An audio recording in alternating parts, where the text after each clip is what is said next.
there's probably going to be technical glitches because that's kind of how we roll on it.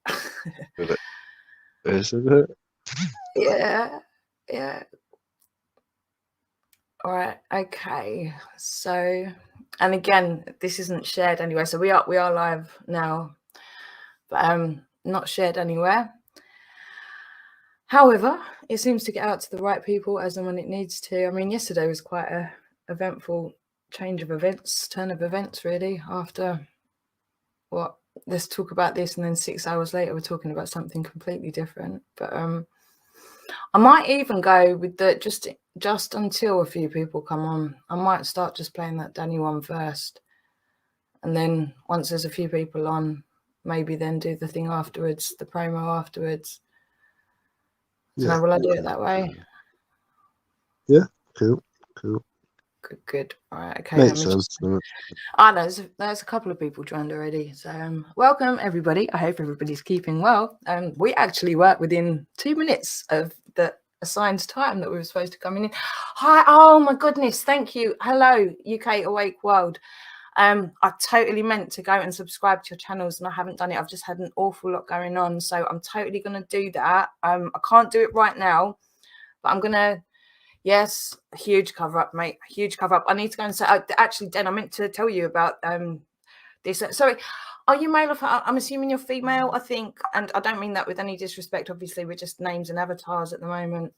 But I really want to come over and check. This person sounds like they have so much interesting information that is completely in line with what we've been doing, what Tommy's been doing, all of this stuff, you know, exposing the grooming gangs and everything that's going on around.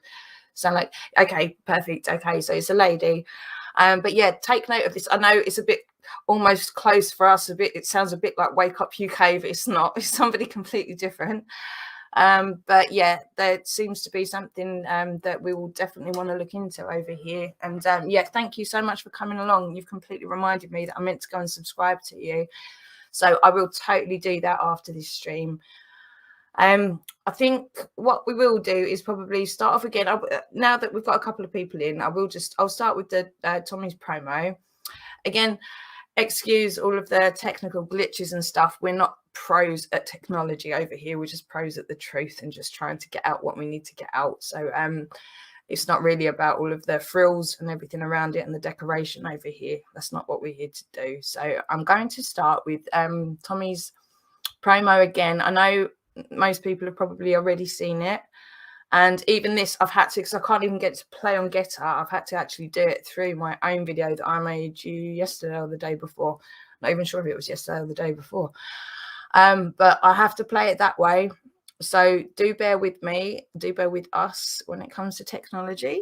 It's not our favourite thing, but we work with what we've got. And let me just make sure I've got the right thing. Right, okay, remember, Kaylee, share the screen. Okay, let me just double check here. And then we're going to go on to watch something of Danny Tomo's from, was it 2 years ago, did you say, Rick? Yeah, 2 years ago, yeah. It was 2 years ago. Yeah, see, I can't find a part. It says part 1 of 2, but I'm not convinced there ever was a part 2. I'm not sure. But we're going to go over that as well, which is going to be a good, I think it's like 17 minutes or something like that. We are going to be actually just playing a lot of things tonight. We're also going to be playing a load of videos that were sent to me from last night and the night before of what's going on up in Telford at the moment. And well done to all of the lads that did actually get up there, down there, wherever you came from, to actually support the situation and what's going on. And just a few phone calls to the police and some footage of what the aftermath has been of Tommy's actual car getting blown up. They didn't even sweep up the glass. Have you seen that one, Rick? Did I send it to you? They haven't even, the police, they came along, took the car, pissed off, and then they've got it all in the papers the next day. This, that, and the other. Oh, right. Yeah. Oh, my God. Absolute joke. Oh, you've just disappeared. Can you still hear me? Third car he's lost, isn't it? Third car blown up. Yeah, exactly. Oh, the stream hours just disappeared, but I can still hear you. I know, right? You're there. Okay, that was odd. Just jumped onto something else. All right, so we're going to just start again with the promo very quickly. And then, yeah, we'll get into some nitty gritty of stuff that's been going on, because we were actually supposed to do this last night, but, you know, 6 hours later when you got Nathan, we're going on about the bag in the car and everything, because they are the solutions. They are the solutions. So there's a time and a place for everything, and let's do this now and stay focused on the point of what we're actually trying to discuss. So again, I am going to, how do I share the screen first?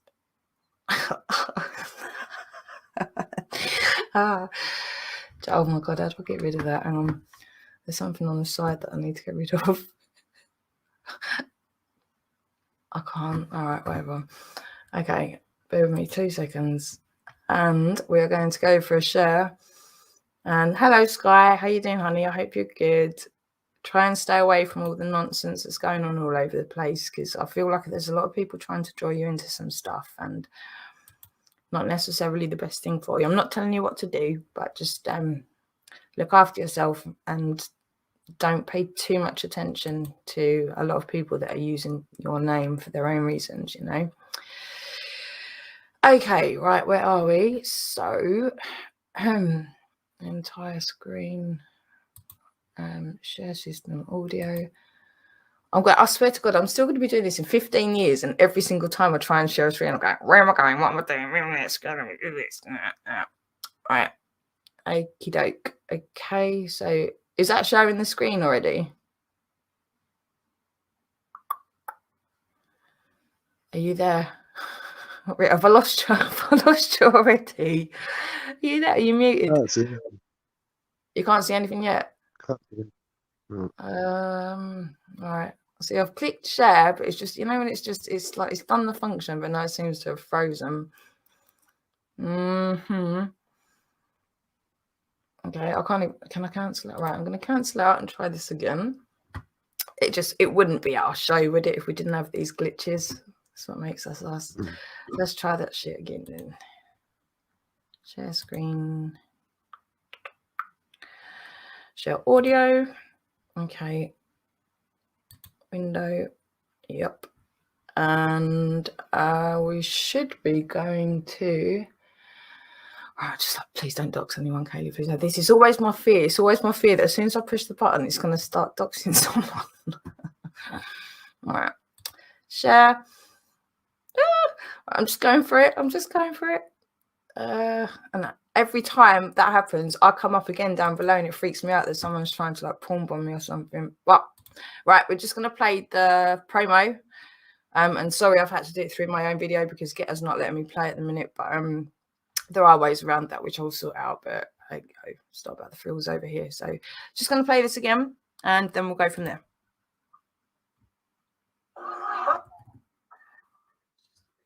Sorry for the delay. That's me screwing it up on my own video. They have offended the children of the poor.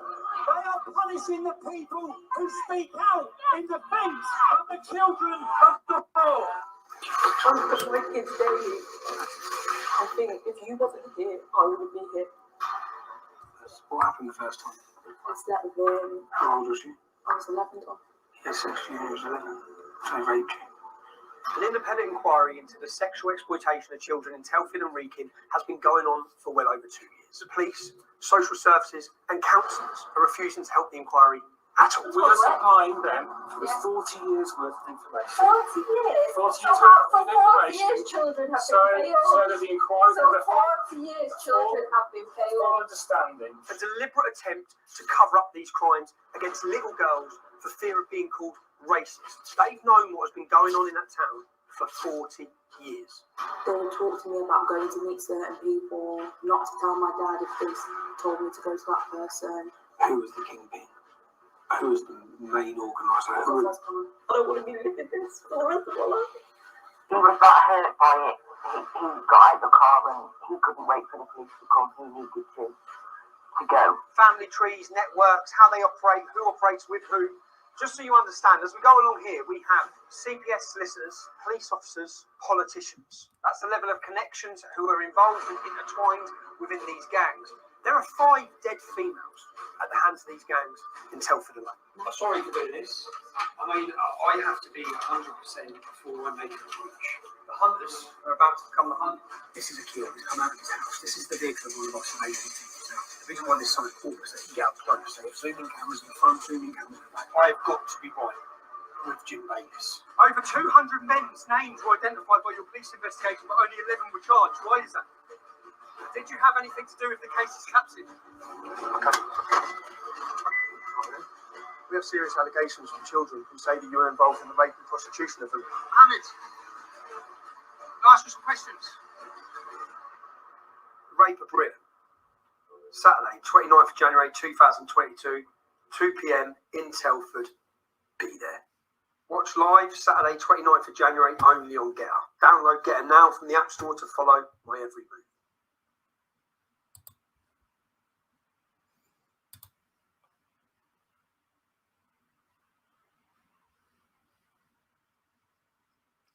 All right, I don't know if you can hear me, but it seems to have frozen on it, even though I've done stop share. I can't actually see anything myself, so bear with me a second. Did the audio come through okay on that? Yeah, Okay, cool. could have been a tiny bit back, but all right. Yeah, well, do you know, I'll drop the link to it, I suppose. I'll drop the link to the actual video that I did yesterday. Yeah.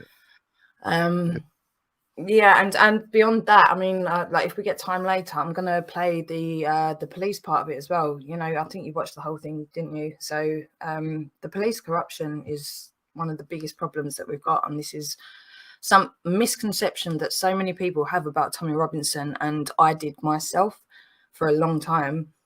I've learned I've learned the hard way that you don't believe anything that the media says, let alone the trolls on social media. Anything they say, you can pretty much guarantee the opposite is true, right? This man's not a racist. He understands that it's our own establishment that allows and propagates this. You know, it is not just about the Pakistani groups of men. It's not just about them. They are a massive issue that need to be highlighted, but they are allowed by our establishment to do what they do.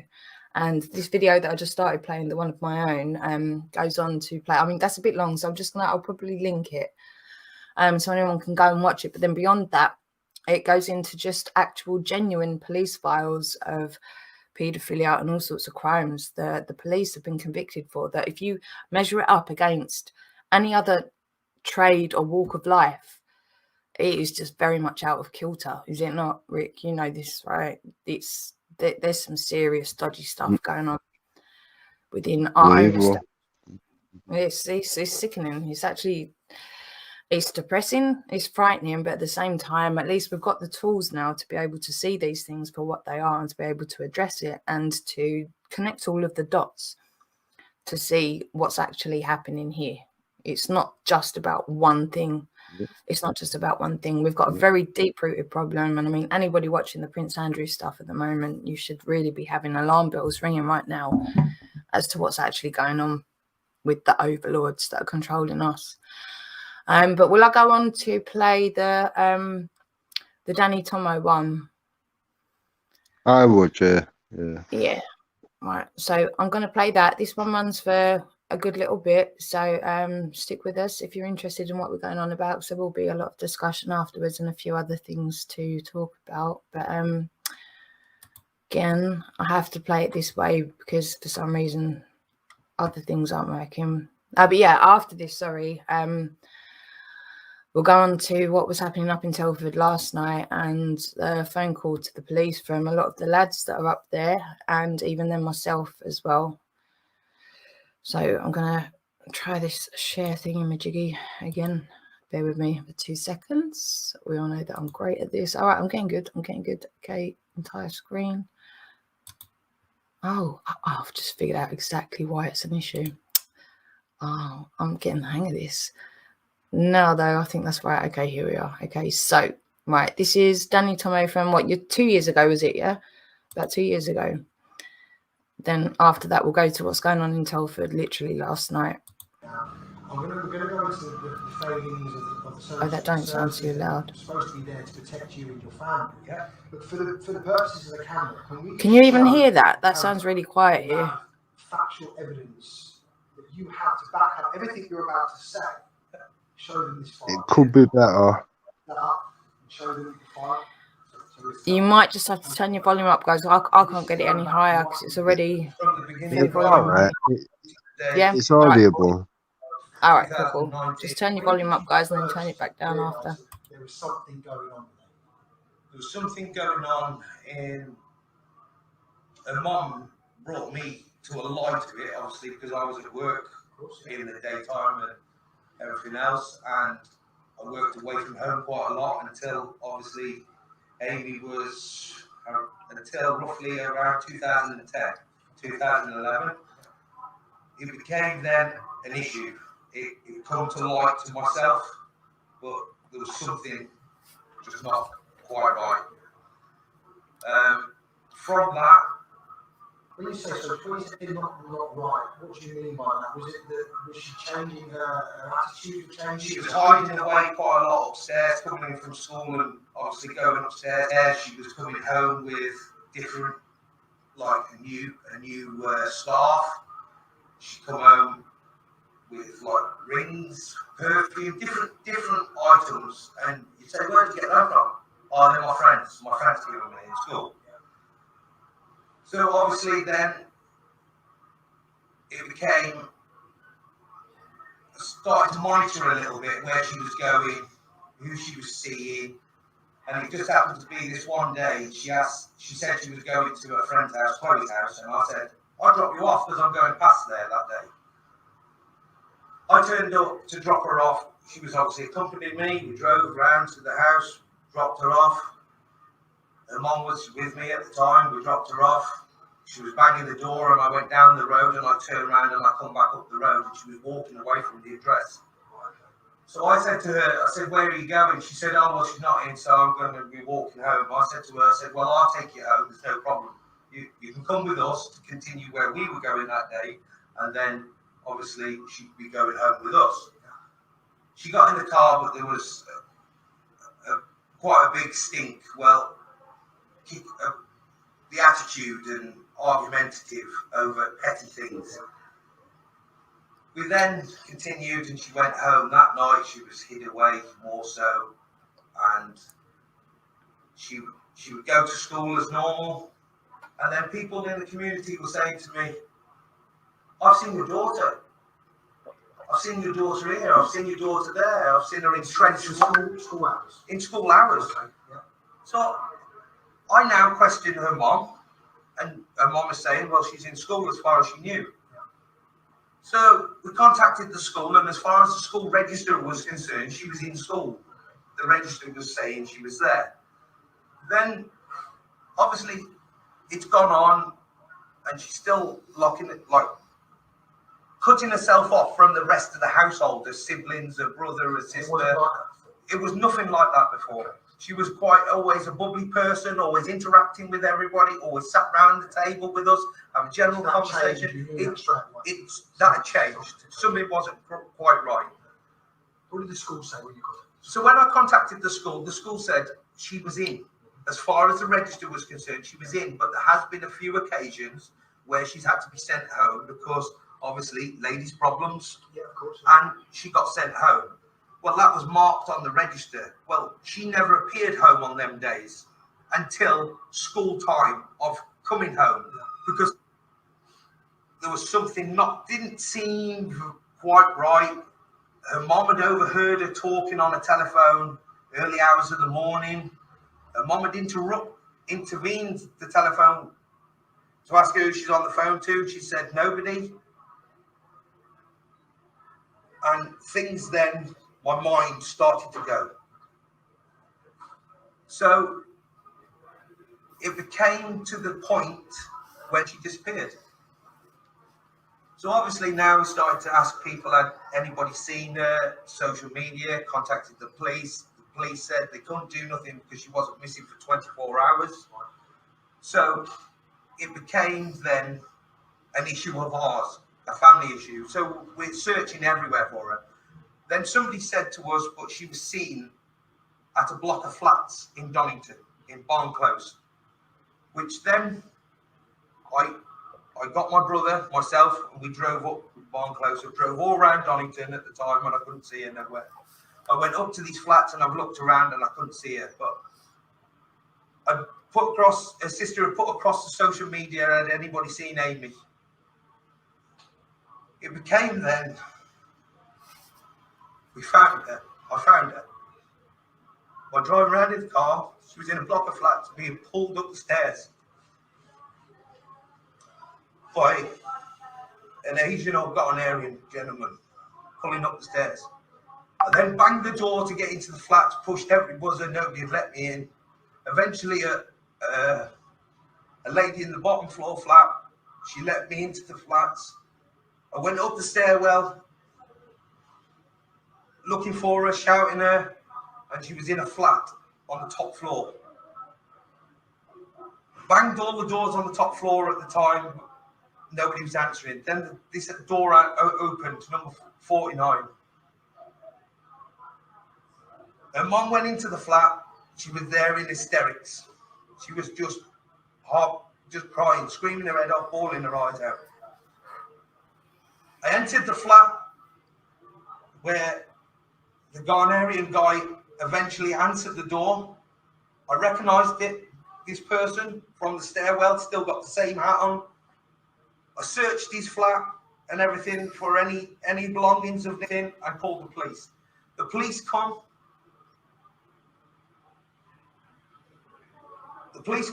In the meantime, we took my daughter down, put her in the car outside, wait for the police. My brother then took her to Wellington, to the Glade, for sexual examination. It was found she'd had sexual intercourse by a perpetrator. Obviously now this has started to, the process started to go round in my head.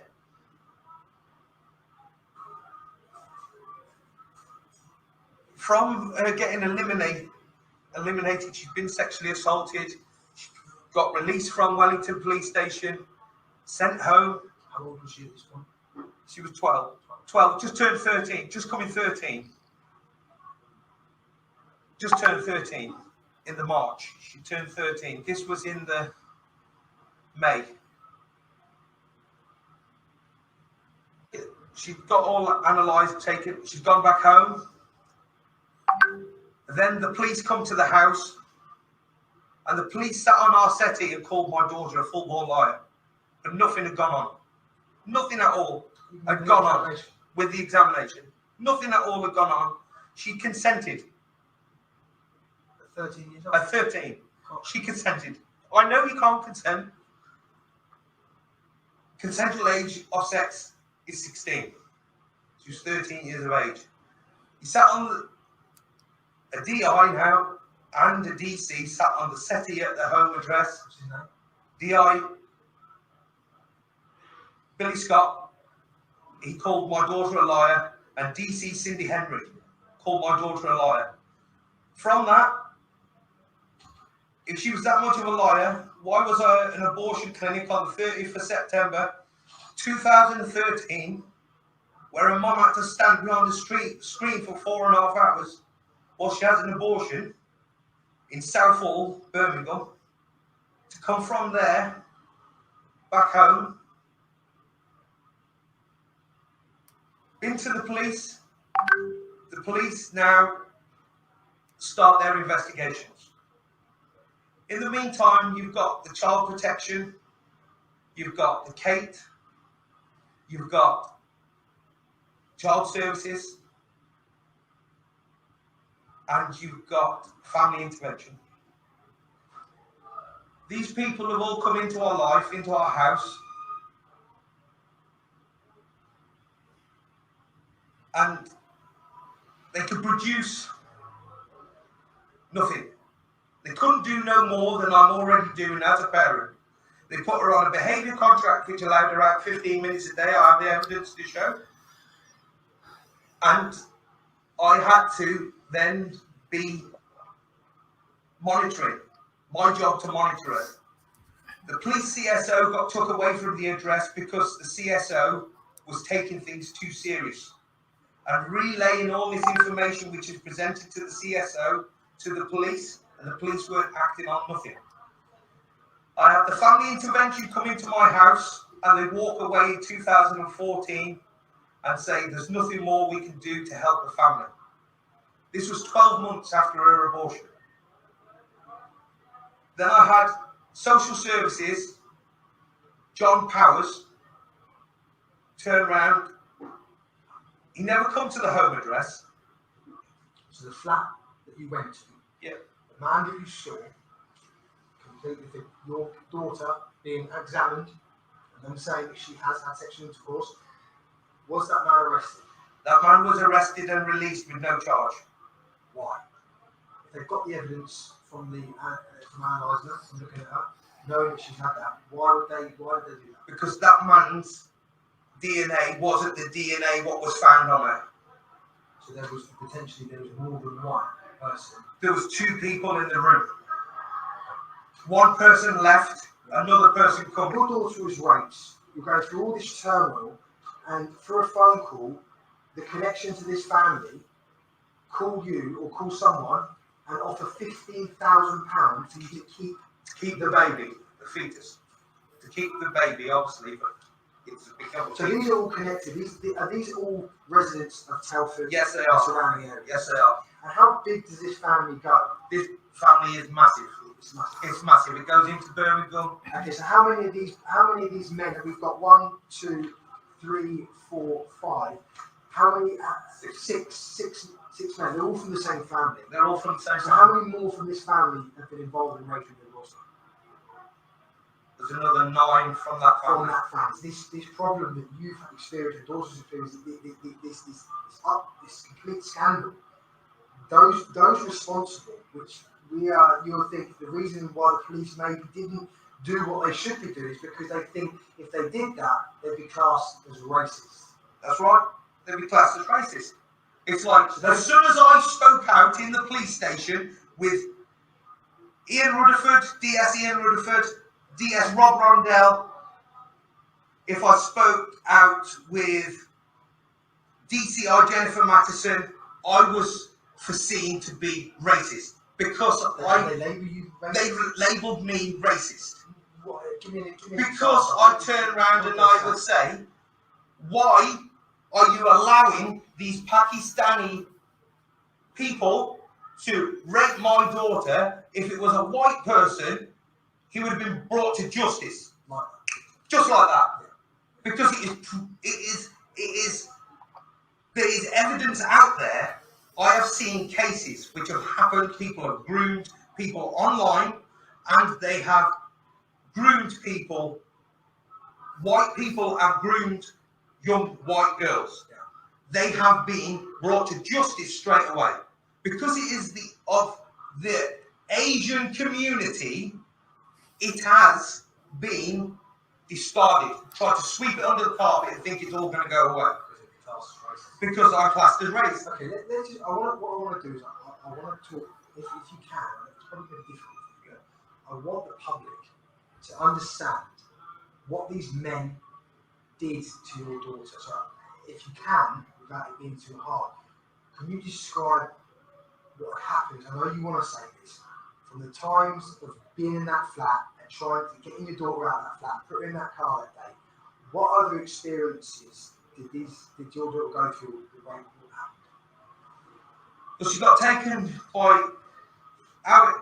once it all started to come to light, and obviously my daughter started to speak, and it took me 2 years after she absconded. It took me 2 years to find her. It took me probably 3-4 months to build that relationship up with her again, and that trust issue. When I built the trust, I'd meet her frequently. I'd drive down to London and I'd meet her frequently, and I need to put my mind at rest. Little parts, of what's actually happened, what extents have they gone to, where have they took her, what have they seen, what have they threatened you with. So obviously then I got speaking to my daughter.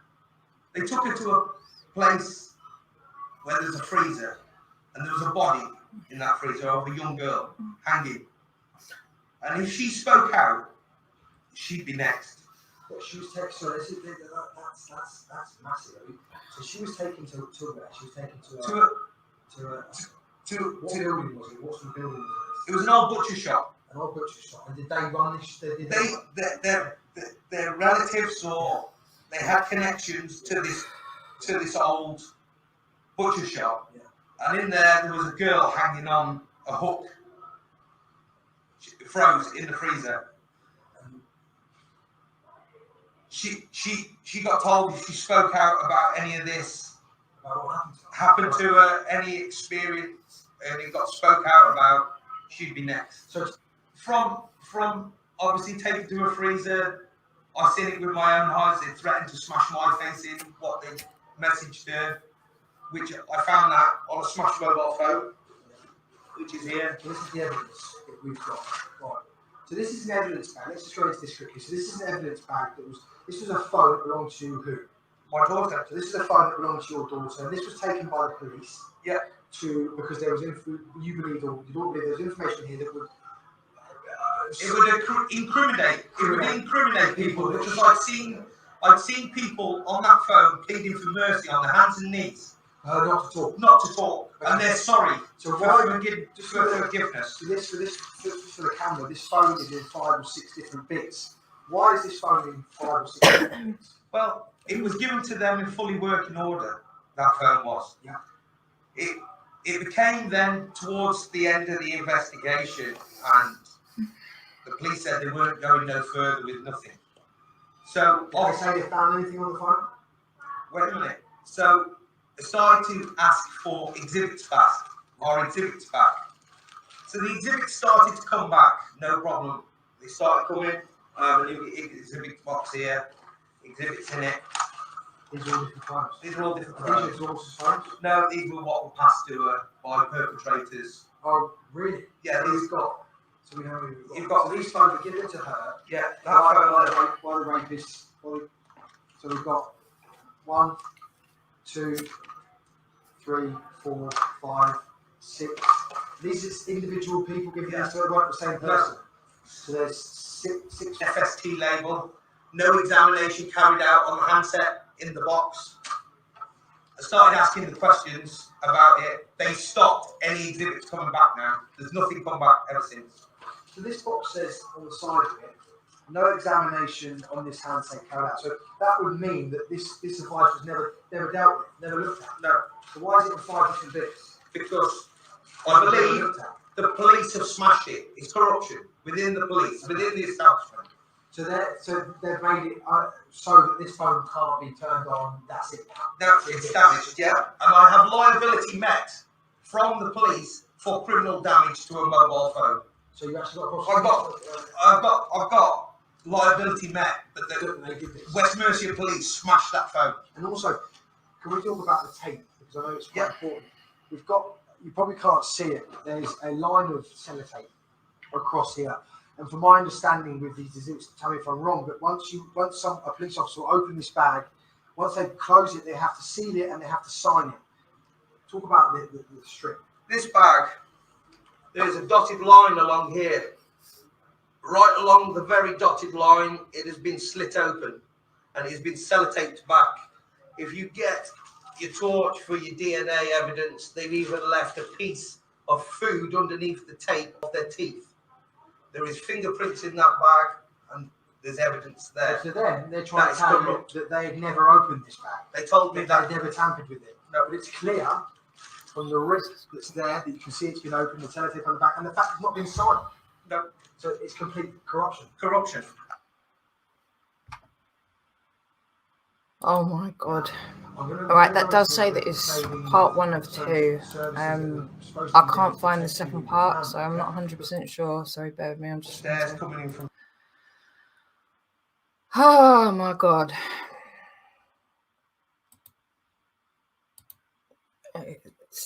It's unbelievable. I say it's unbelievable. It's not really though when people can see exactly what's going on and they're brave enough to actually look at the evidence that we do have. And as you can see, the police will absolutely mess with your evidence to specific cases, but we now have enough evidence to show the police for what they actually are. And like I said, I'll link the video that I made a couple of days ago that really covers that. This one's so deep. This one's so deep. Yeah, of course you can. UK, please do add a link. It runs so deep, and this is 2 years ago. So this is 2 years ago. Then I know you just sent me something. I'm not sharing at the moment, am I? So I think I can pick that up. Should I play that now, or go into what was going on in Telford the last couple of nights and then go back to that, or what do you reckon? You're on mute. What was that? Sorry, 2 seconds. No, you're good. What was You're that? good. No, I'm just gonna pick up what you just sent me because I can, as long as I'm not sharing at the moment, I can pick that up out of WhatsApp. Shall I play that straight away next, or shall I go on to some of the stuff from Telford? Yeah, I would. Yeah. Yeah, Right. yeah. I'll just Yeah. grab that one. I'm not sharing, am I? Not doxing anyone. Right. Forgive me if it goes on to audio straight away. I'm just gonna pause it and then I'll do a screen share again. But yeah, this is like, do you know, this is where, again, big up Captain, well done. It's not about liking Tommy at the moment. This is about us wanting to save our kids, all of us wanting to save our kids. And this goes far beyond any religion, any race, any colour, any creed, any sector even. You know, this just runs deep amongst the elite, the establishment and the overlords. And again, at the moment, with everything going on with Ghislaine Maxwell, I mean, that was a huge win, a massive, huge win. And I know it's a bit funny at the moment with Prince Andrew.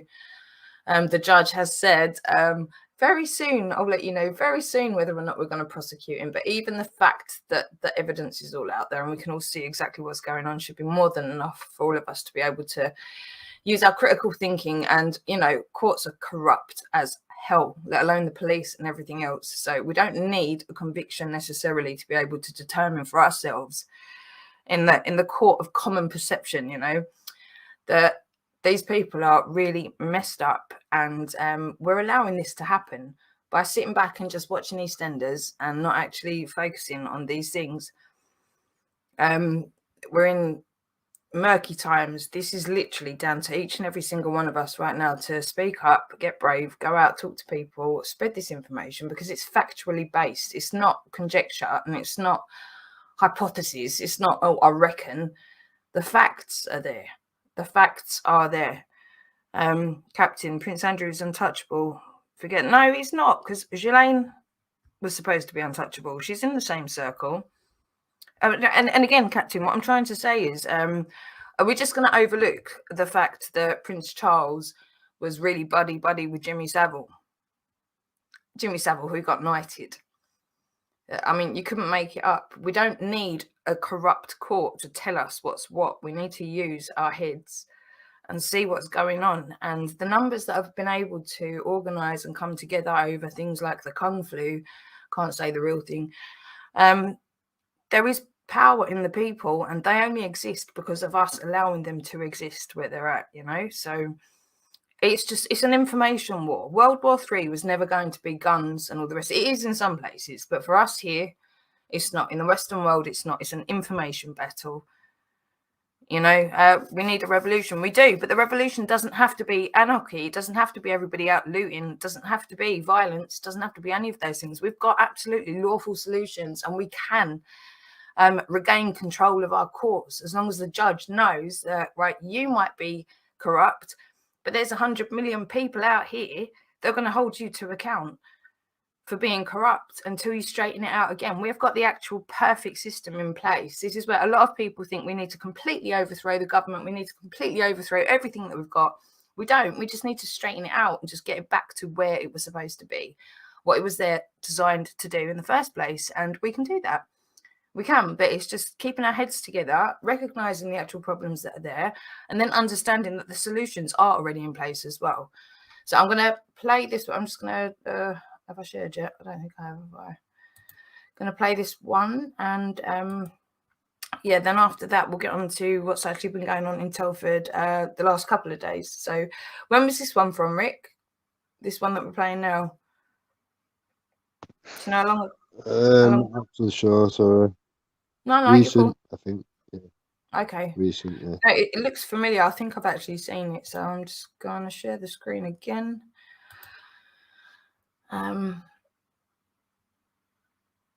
only 10 to 20% of people can see it. Yeah, but a tipping point comes at 10%, Captain. You've got a very large apathetic majority of people, and a lot of those are sheep that will follow.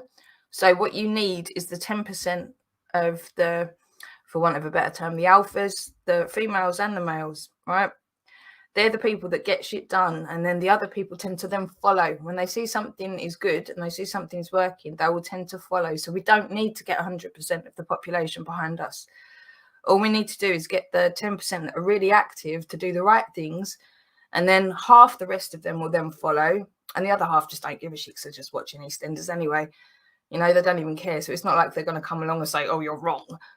You know, we do not need to, that this is a misconception, I believe, that a lot of people have, that we need to get 100% of people all together on the same page. We absolutely don't. We just need to get the proactive, active 10% to do the right thing. Then, like I say, half of the rest will follow. The other half just don't give a shit. So we don't need to think that big. It's not, we're never going to, you couldn't get 100% of people to all agree on anything anyway. It's never going to happen. But if you can get 10% of people to affect some real change, that will then enlighten the next lot of people to follow in their footsteps. And that generally comes at around 10% tipping point. Go and look into it. Honestly, I don't know how they work out these statistics for how these things work, but generally speaking, they do say about 10%. And I would say at the moment, we're kind of there. I'd say we're kind of there. I mean, the amount of people that have woken up over the last 2 years with the Kung Flu bollocks going on, I've never seen this in my 20 years of doing what I've been doing. I've never seen this kind of awakening en masse, you know. And all they need is not leaders in terms of idols or saviours, but just people that are setting the example. And I do genuinely believe we're in a position right now that we've never been in before, where we've actually got that, and we've actually got the communication as well to be able to portray this and get this over to other people. So to be fair, Captain, I'm going to go with feeling positive and hopeful at the moment, because I don't think we've ever been in the situation that we're in at the moment. And if anything can change, it's going to happen around about now, you know. That video I've sent you, it's 2 years, not recent. 2 years it's ago.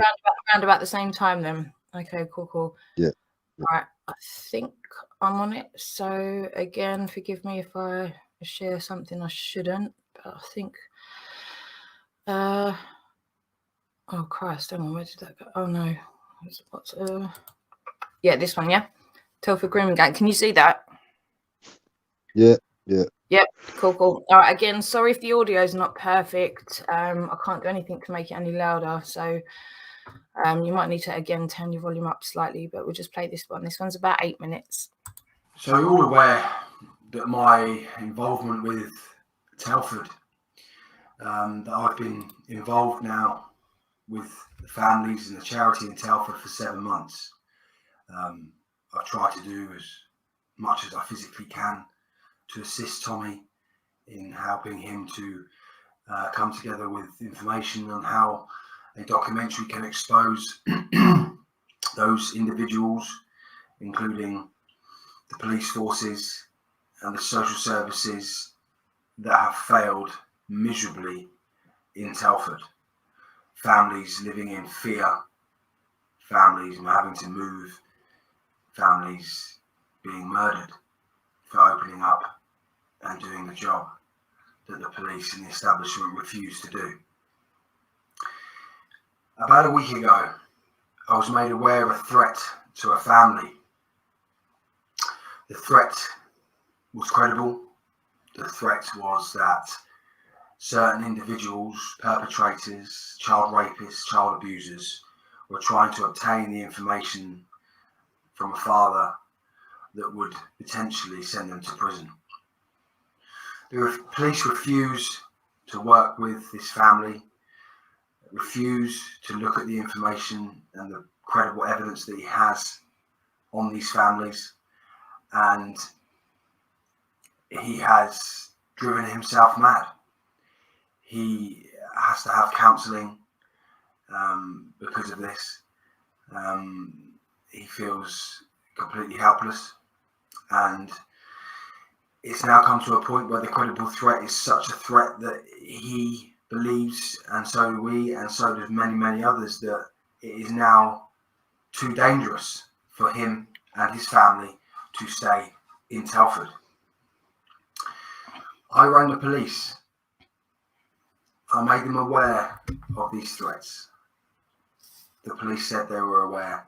They were so aware that these threats were credible that they gave the family a type of Osman warning that you've all seen that I put out last night, telling the family there was a real threat that individuals with guns will come to their house and they will attempt to obtain this information from them.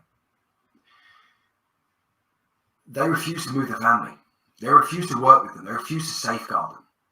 I've been on the phone till 2 o'clock in the morning, speaking to police, begging them to go and help this family, begging them to give them the security that they desperately need. To a point where, the charity and the Sikh Awareness Society have gone around and installed complete CCTV systems and alarm systems. But even after that was installed, the threat still came. And it was very obvious that the father felt like the threats were directed directly at him. He took that so seriously, which he rightly should, that he actually left Telford to protect his family. He believed if he wasn't there, that the threats would die down. No. They're now threatening to murder his wife and his 3 children. The information has been passed to the police. The police refuse to help them. The police refuse to move them. I had a call at 1:30 in the morning by a police officer from Telford. And I can only describe this phone call as one of the most daunting phone calls I think I've ever experienced in my life. This police officer, the only way I could describe it is he was taking the piss. He was asking me, well, what's the threat? Who's threatening who? Why are you calling the police, Danny? Why are you naming these people? Why are you saying these things? I'm saying these things because they're a legitimate threat to this family. What are you talking about, Danny? Why are you doing this? Why don't you just leave it alone? You're causing problems. I'm causing problems. I'm trying to safeguard a family from the threat of murder. And you refuse to go around and help this family. This police officer is actually involved in the case or cases. I experienced in that phone call what that father has been experiencing for 7 years. The disrespect, the lies that they have told. We are now taking steps to remove the family from Telford into a safe house. We have no option but to take this upon ourselves to do what the police refuse to do. The father has had to leave his family to try and somehow safeguard them by not being there. These threats are now being directed at the mother and her children. She isn't sleeping. The children can't sleep. They're crying. They're begging for help. And no one will help them. So me and Tommy are putting steps in place to remove the family from Telford. And once the court case is over, we as a movement need to come together to help this family. When I made a video 7 months ago and I told you I was going to go to Telford, I asked you, and I said, please, when we come to a point where we as a movement need to help these families, then we have to take those steps. And it's very close to us being at a point where we have to take those steps. We will remove the family from Telford. We will put them in a safe house. But we ask you, when we come to you for help, that you will help us to get this family the new life they so desperately deserve. I'm in close contact with the victim herself, who is now 22, I believe. She is so concerned for the safety of her mother and her siblings and her father that she's begging me to do this. We need to come together to help this family. We are going to put steps in place to remove the family, but that'll be the first steps. The next steps is to make sure that family have a new location to go to and a new life to live. They cannot live in this anymore. The father has had to deal with this for so long that it is driving him insane. There are previous arson attacks on this home. There are armed men with bats coming to the house, threatening the family. The police caught them red-handed. They refuse to do anything. It is clear that the police are more interested in covering their asses than they are in protecting these vulnerable families. We will expose these police officers when the time is right. We will expose those services that are there to protect these families that are not doing that. We will expose them for what they are. And I say this to anyone that criticises what I do in Telford. Where are you? If no one else is willing to do what we do, why shouldn't we do it? If we are what you say we are, then why are you not there trying to take this? Why are you not there trying to help the family?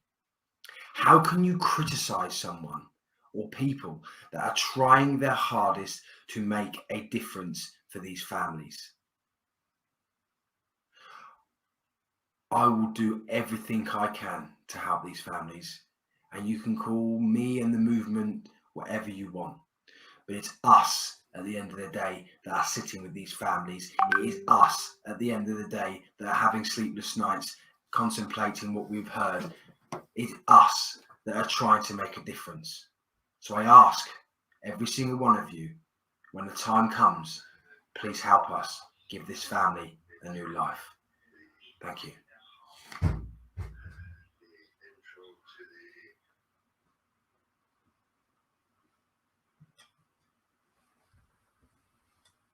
So, Okay, sorry guys, just got a couple of messages through there that I actually need to listen to. So I think I'm gonna do. This is really odd.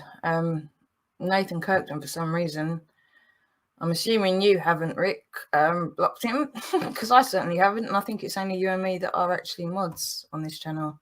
No, I've not blocked him. No. Well, I've just got a message. I only got 2 seconds into it, and then that finished. So I think, will I just play the stuff from what actually happened in Telford and the police conversations between a few of the lads, and then I'll play that, then I'll go and catch up and see what's going on. And Nathan, if you can hear, if you're watching, I mean, it's really weird because obviously neither of us have blocked you. If you go onto his account and then I'm just trying to think. unblock him or something. I don't know if you can do that on your phone though. People seem to have problems doing that on their phone, and I'd have to come out of this to go and do it. Would I? Now I might be able to do it afterwards if I just play this, and I'll see if I can figure it out on my phone. And I'll just see what you've said, and I'll get back to that. But then, yeah, if I just play for now, this is what I mean. A lot of you have probably seen a lot of this going on either if you're watching Tommy Robinson, or you're watching Tom's Fury, or you're watching Danny Roscoe, or you're watching Danny Tomo, you're watching any of these people, you've probably seen a lot of this already. But a few of these were private videos that were sent, I do believe, at the time at least. And a load of them I couldn't actually upload. This is probably only about 60 or 70% maybe of the stuff that came through. And then I made a call myself on the back of it. And I've had to blur out a little bit here and there just for privacy issues. So I'm just going to actually play that, and I'm going to see if I can figure this out on my phone. If I can't do it on my phone, then as I was saying, it's not just on my channel. Join the club. Nathan's just like blocked as much as the rest of us and censored as much as the rest of us. It's ridiculous. It's like neither of us have blocked him. How's that even happened over here? That's mental. It's one thing for Facebook to be shutting you down, mate. It weren't me and it weren't Rick. But anyway, yeah. So a lot of these videos I do believe have gone out already. So, and I've got permission anyway from the people that have sent it to me. I've got permission, but this was what was coming through. Oh God, was it last night? It was last night, wasn't it? I'm really losing track of where we're at. There's just so much going on at the moment. So, all right, I'm still sharing anyway, aren't I? So, where are we? Done that. Okie doke. I think. Cool. Right. Again, I just hope I'm not doxing anything here. But can you see that? Has it gone on to Tommy now with the red tablecloth thing? Can you see that? Yeah, no, actually. Yeah. Okay. Cool. Yep. Right. So I'm gonna maximize that, and then I'm gonna see if I can sort this out, Nathan, from my phone. If I can't, I'll try and do it afterwards while we crack on talking. But yeah. Again, sorry if the audio is not perfect on these things. It's very difficult to keep all the levels sustained at the moment. So this is only over the last few days. These guys are up protecting the family. This family have now actually been moved out, just to fill you in. They've actually been moved into a safe place at the moment. There's a few lads up there that are protecting the house. Become evident actually just watching this. So here we go. Airboxes, they haven't done anything. It's not for me to make that decision. No, okay. I can't advise you as to why that decision's been made. Well, I know why it's been made. I know. Well, I don't, and I can't advise you on that. I am not a police officer. Okay, so I'm a call taker. I don't know the decision. Okay, so but can you just say to the officer who's there, before I'm forced to make a video and ask people to protect this property, yeah, which we shouldn't have to do because we actually pay tax that you do it, not you, the police, yeah. Can you just make sure, because I don't want to have to do that, yeah, and it's going to cause problems for you when I do it, right? Because it's going to put me here, everyone's going to know I'm here, but these family can't be left like this. They cannot be left like this. You just said to me that you're putting them in danger. No, I didn't. No, I didn't. Yes, you did. Yeah, no, but you. By me being here, it's putting them in danger. Someone's been and smashed their house up twice in 3 days. If those men come back, we'll defend the house. There if you're putting them in danger? Because you're not here. Because your police aren't here. He's helping us, you know, I'm doing I'm not going nothing. to continue this conversation any longer. I've listened to you for quite a long time. I'm not going to continue any longer. I've told you I'll update the log, and that is what I'm going to do. And does that mean they're going to ring me? You haven't even asked my phone number. Are they going to contact the family? Are they going to contact us back? Are we going to get a top? You don't know. I don't know that. No, I'm going to ask them to review the log. I don't know if they're going to call you back, Tommy. I'll have to ask them to review the log, and that's what I'm going to do now. Okay, do you know what? We'll move this family into safety because you lot are fucking useless. All right, bye-bye. You fucking. Can you believe that? She knew you was going to fucking ring. I know. Can you believe it? She knew. She didn't ask questions. She knew everything already. She knew everything already. She knew everything already. I can't believe that. I can't believe it. She don't. Has anything come through the kitchen window? No, we're all locked in, just waiting. There's 6 cars outside. This is a threat to life. There's 6 cars outside. Have Yeah. you seen them? Yeah. Darling, I'm not being rude. You don't need this conversation. We're worried they're going to come through the windows in a sec. We don't have time for this. Please, can you get an ETA? Because this is harrowing. I've just asked for one, sir. What was that? What's that mean? What was that bang I'm keeping officers updated. That's all. Yeah, no. I've got a feeling they're testing how to get something into the house, which is maybe petrol. Yeah, and we're going to fucking around a button blown off there. They've already blown up 3 cars locally and set fire to someone's house. Yeah, we're on our way on blue lights. They need more than 1 cop car. Have we got an ETA? Not at the moment, so I've just asked. Right, I'm going to have to jump off my phone because it's going to die. Is that all right? Okay. Thanks. Okay. Bye. Right, just send me that on WhatsApp. Yeah, have to give me your number and then Yeah. So we've got quite a few volunteers that have turned up tonight. Quite a house full. But if anyone wants to come down tomorrow, you're more than welcome. The address is on the page. These are the boys that have turned in tonight. How are you guys? Happy fellas. Right. Happy days. Okay, mate. Thank you very much. Cheers, guys. But when he comes out, pulls up here, let me ring me on, you say, come in. Yeah, as we pulled up, they've jumped in front of us, jumped out, bricks, bats, the lot, you name it, they're fucking smashed us. So there's a white Audi A5, it's drove past us today, pointed at us and drove off. An A3, a white Audi A3, pulled up there, pointed at us and drove off. And that is it. Not even fucking swept the glass up. 10 minutes, scoot the car up, fucked off. No police to be seen. Done.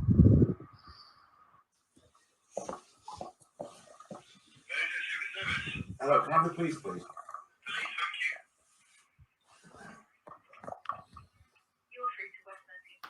The door locked. Hello there. I've just reported 10 to 15 guys outside the property. They've just smashed a car up outside. They've hit a woman with a baseball bat in the head. The police have attended. They've taken the car. the lady's gone, and now there's absolutely nobody here. The house is they're going to come back. They're going to come back and attack the house. Why have the police left us with no protection whatsoever? Right. When did you call us? Sorry. I called you about 10 minutes ago. What was your name? Andy Ross.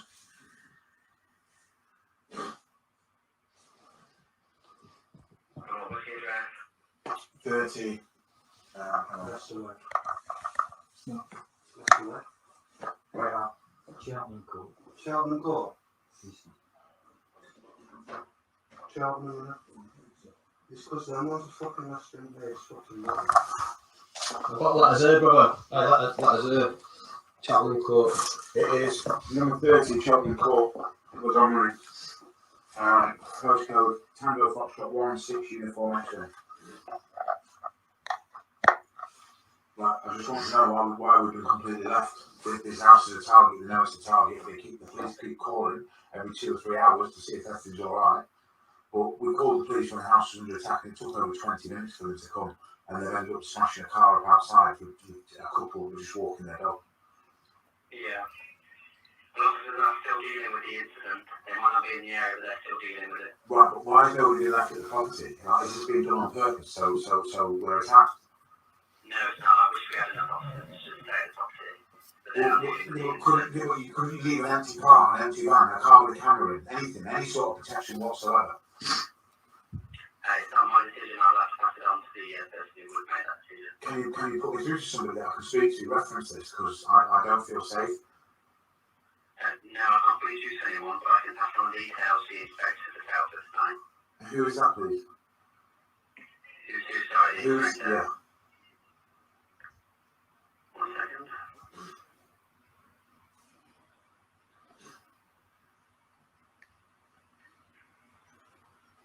It's Inspector Bentley covering currently. Inspector Bentley, is that because the other one's on holiday? What other one? The other inspector? No? I don't know, sir. It's just Inspector Bentley covering. Right, okay, so will I get a call back to tell me if there's anything being sent or what's going to happen, or is it just going to be left, am I just going to be left here in hope the police turn up to protect us or not? I'll pass it on to the officer dealing with it for you. Yeah, but what I'm asking is, how do I know if anything's going to happen? Will I get a call back? I can't answer that. I'll pass it on to the officer dealing with it and ask them to make contact with you. Right, thank you very much. Cheers. Bye. No problem. Sort of video.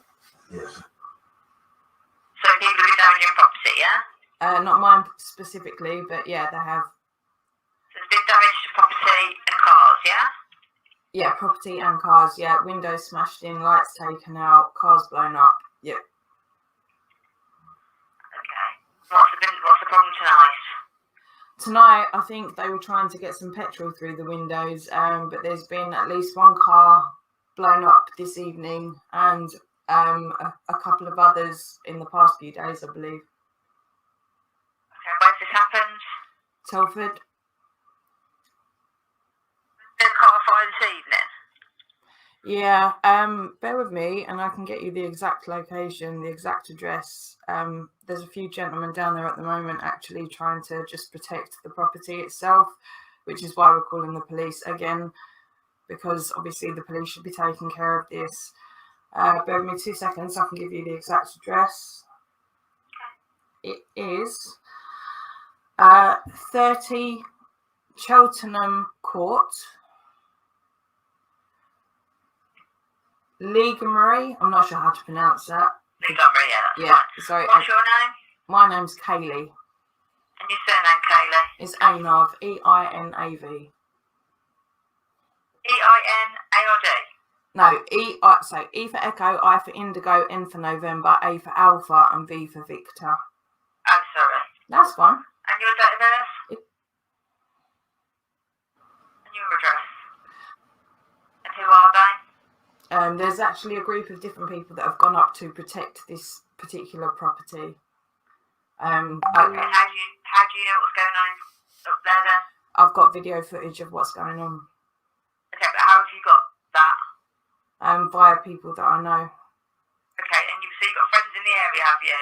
Yes.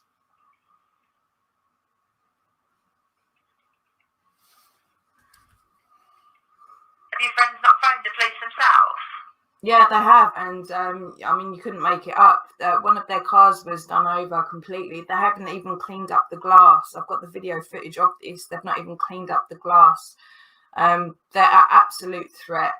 The police haven't. Right, no. So the police have been out to this tonight, have they? They went out to the car situation. I don't believe the house so far. Okay. So do you know that there's something definitely going on at the moment? Yeah, I've got video footage of it, yeah. What, and it's happening right now, is it? It's ongoing. This is why there's people in the property at the moment trying to protect it.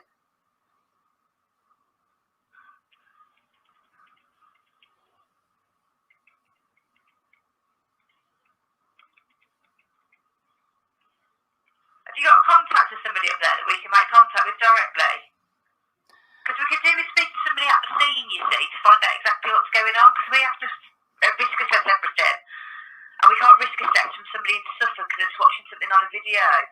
It's not a video. It's private. It's privately between myself and somebody else. That's a direct in between to the people that are up there at the moment. So I've seen the footage. You've got to contact somebody that's up there so we can speak to them. It's different people that are going up at the moment because they're trying to protect what's being vandalised and not being protected by the police. So I mean, have you got an email or something that I could send it to? Yeah, if you send it to 4-Stop Control. Hang on, bear with me. Sorry, I'm just going to get a pen. Would this be picked up like pretty much straight away, or should I get back onto you? I'll put it. Yeah, the email we picked up. If you can get telephone number for somebody on scene, that'd be great. Yeah, no, I can totally do that. Sorry, what was it? 4-Stop Control. 4-Stop Control. Yeah. PNN. Drop the PNN because it'll come through without that now. So it's 4-Stop Control at West Mercia. Yep. .police. Oh, .uk. Not PNN. Yeah. So no, we've got the PNN because we've dropped that now. So I think you could. Oh right, okay. So sorry. .police and sorry, what was the rest of it? .uk. So westmercia.police.uk. And if you just put the incident number on the top, which I've created for today, which is 537 I for India.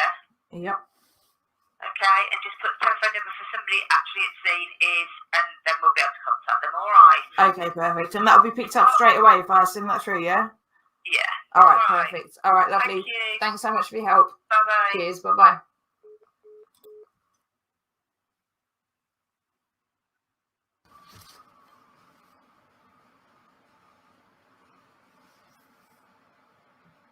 Hello? Oh, hello. Is it possible to speak to Kaylee, please? Yeah, speaking. Hi, Kaylee. DC Gardner here from West Mercia Police. Oh, hello. Hello, you okay? Yeah, not too bad. How are you? Yeah, good, thank you. Excellent. I understand you've called us about some issues that are going on up in Telford. Yes, yeah. Yeah. Are you currently in Telford yourself, or are you... No, I'm actually in Suffolk at the moment myself. Oh, okay. Have you been in contact with somebody at this particular address? Not directly. I've been in contact via somebody that's in contact with a lot of the guys that are up there at the moment. Okay. Obviously, it's you said there's lots of problems. We are aware of some problems that are going on. Okay. But, you mentioned that you've got some video footage. Yes. Have you got that directly? Have you? I've got it directly from the woman that's in between who's connected directly to the guys. I know some of them just kind of a bit, just on social media and stuff, but she's got the direct footage from these lads that are up there. So yeah, I've seen exactly what's going on at the moment. Okay, and what does it show? Is there anything sort of... Mostly it's them on the phone to the police because they're under threat at the moment. The windows of the property have already been done in. A car's been blown up tonight. I believe there's 2 other cars that have been done over, and there's just a constant threat, and people are outside the building a lot of the time. So I think the most part what they actually would require is somebody to actually be there to actually surveil the situation. To what? Survey the situation? Yeah, to see what's going on. Yes, yeah. Okay. Okay. Obviously obviously we sort of need information to put things together really and safeguard cases. Okay. Who is it that you've got the information from? I don't really want to disclose her name, but it's somebody that's very connected to the people that are there. Okay, so very connected. Do you mean a sort of partner? Partner, family member? Possibly one of the guys up there. I'm not 100% sure if he's there, but she is absolutely connected. There's a connection of people there that you might call a team that she's very much part of. But because it's so dangerous at the moment, the girls aren't up there. So yeah, she's just very much in contact with people. Okay. And is there anything in particular that's been said that we should know about? Being said, I mean, they've already kind of done it. They've already smashed in the windows, taken out the lights, done a few cars over, and are outside the property a lot of the time. So, and this goes far beyond just tonight as well. This is because of an ongoing situation. The people that actually live in the house are a family, with one of the children being a survivor of the grooming gangs over there. So, what do you mean by ongoing situation? that nobody's actually been taken to court or been brought to justice yet. So these people don't like the fact that these guys are speaking out, or the people that are become involved and have interviewed them. They don't like this situation because obviously it's exposing what they've done. Okay. Sorry, I am just making some notes. No, it's absolutely fine. Okay. Not a problem at all. What we've got a situation at the moment where people are trying to house sit the house. The family have actually been moved to a safe place. Yeah. So it's kind of a bit ad hoc at the moment, if you know what I mean, with different people going up. It's just, I've obviously already given the address. I know, and I can see from video footage that the guys literally at the address at the moment have also been phoning you. And all they're requesting really is that somebody comes and actually sits outside and makes sure that the house is not treated in the way that it's been treated, if that makes sense. Yeah, of course. We are aware of things that are going on. Obviously, we're working towards what the best solution will be at the moment. So there's lots of things going on. So we are aware of different things, and it's obviously being discussed at what the best course of action will be. So I don't want you to sort of worry anymore. Obviously, they are okay with contacting us if anything sort of is going on at the time. Yeah, no. So my concern is that I've seen them contacting you. This is what I'm saying with the video footage that I've seen. They have been contacting you and saying that there's things going on, and it takes like 20 minutes, and it's too late at that point. You know, so it's just like, where do we get to lawfully to be able to say this actually needs to be safeguarded? Yeah.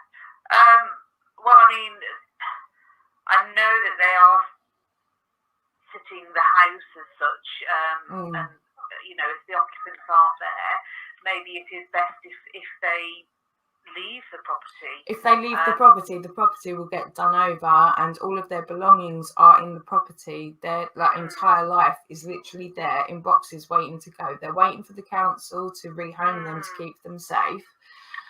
So if somebody's not there to safeguard it, we've already seen what's happened. Even when there are people there, the lengths they've already gone to. So what do you do in this situation? You don't want all of their personal belongings to be destroyed, just for... No, of course not. I understand that.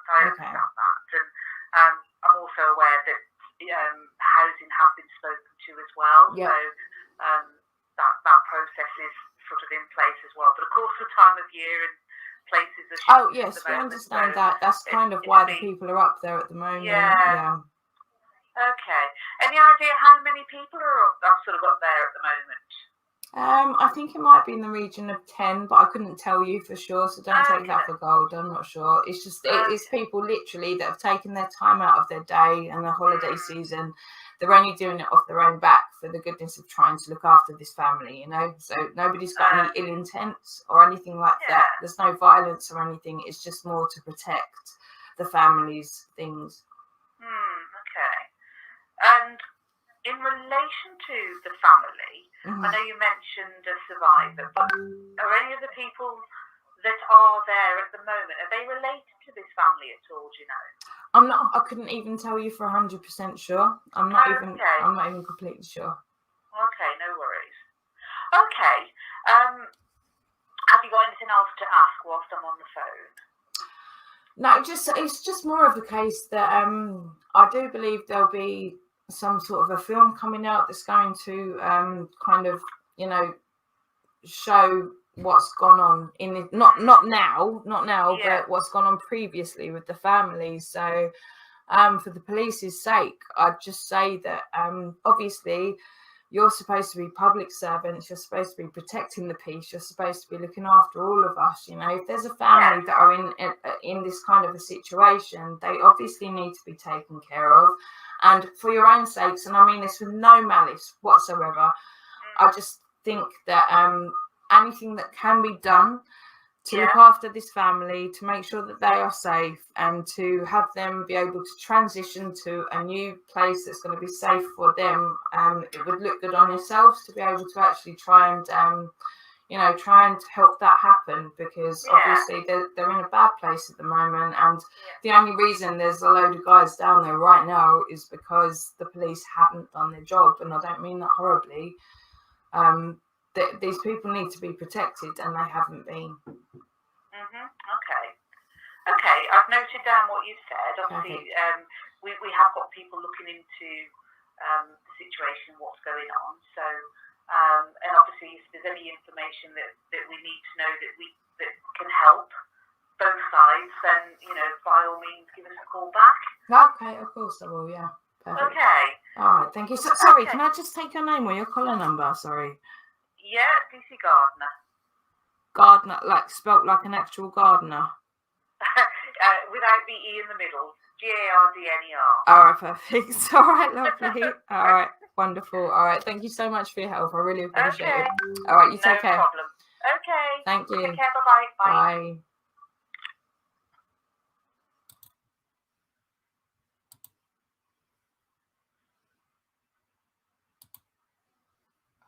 How patronising was that?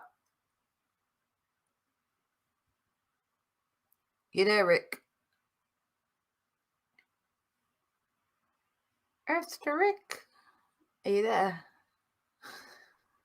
Yeah, sorry, I was talking. I'd not pressed the button.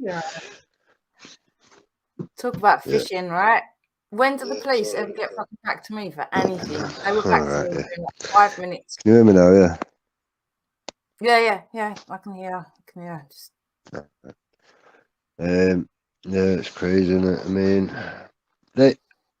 it's not that big of a place. I don't know if people have been to Telford. It's not that big of a place. For them to be acting like they don't know things is a bit hard to believe, to be honest. But they completely contradicted themselves, because in the first place, it's like I'd given them the address, I'd given them some contacts. Well, no, I didn't. I said I could email it. That I don't know. I can't remember the bits that I've cut out, but I said I could email your contact, which I didn't do because I wasn't about to actually give over numbers or whatnot. But I've given them already the address. Now, surely the police's job is like, if you've got any hint, what do they say? Even if when you call 101, they're like, if a crime is imminent, if it's happening right now, hang up and dial 999. Right? You give a little bit of information, they should be fucking straight there investigating it. I've given them the address. They want to know this and that and this and that and this and that. And I'm like, there's actually blokes on the phone to you right now, you know, and you're not going and doing anything about it. It's absolutely insane. It's absolutely insane. And then to contradict themselves, when she called me back, that one, PC Gardner, whatever her name is, It's like, yeah, we're aware of the situation. We're trying to figure out what we can do to help both sides. I mean, are you fucking serious? These guys are blowing up cars and smashing windows in. But Yeah. it's madness, absolute fucking madness. And this, again, I mean, like, and this is what, 2 years on from what we just watched there with Danny Tomo. Same sort of shit with the police. These guys are seriously so corrupt. It's unreal. And anybody at this point in time that can't see that, you need to really go and like look into all of this. And again, I will link, I'll put it in the description, I think, afterwards. Of the video with the promo that I did. I'm actually going to go back over the promo now that we've got a few people watching. I'll do the promo again anyway. But then after that, on the video, actually, I can put the link in, can't I? Beyond that, there's like a 17-minute video from a lad that I can't bloody remember his name. But he has provided the a video there, but also then a link again. That one I will have to go and find afterwards. But just looking into the police own records, there's a very, very, very unbalanced amount of paedophiles, criminals, all the sorts of things that the police should be going out to look after, right, within their own force. And now you've got people that are allowing this situation to be happening in Telford, and Telford's only one of many places. Like, this goes on everywhere. This goes on absolutely everywhere. But the people that are supposed to be dealing with this, the people that are supposed to be preventing this from happening, are the people that are actually not only complicit in it, but they're propagating it. They're actually encouraging it, it seems, to a degree, you know, and they're absolutely taking the piss out of us. I mean, how has it become that we have to organise amongst ourselves a load of lads to go up to somebody else's house and look after that house because the local police aren't pulling their finger out and doing what they need to do? Like, what is the point in the police? The police are our servants. They're our public servants. We pay them to do what they're supposed to do, and they do take an oath. They do take an oath. They're supposed to be looking after us and keeping the peace. And I mean, this gets so complicated then when you go and look into who are they actually serving. Between the police, the government, and the Queen and the monarchy, there's a lot of fuckery that's gone on for a really long time. And again, anybody that missed last night, I'm sure we touched on it a good few times. But go and look into 2001 and the Barons and Article 61. That's all I say. Just Google that and go look for yourself. I don't want to be sat here telling you what to think, telling you what's what. But the information is all there.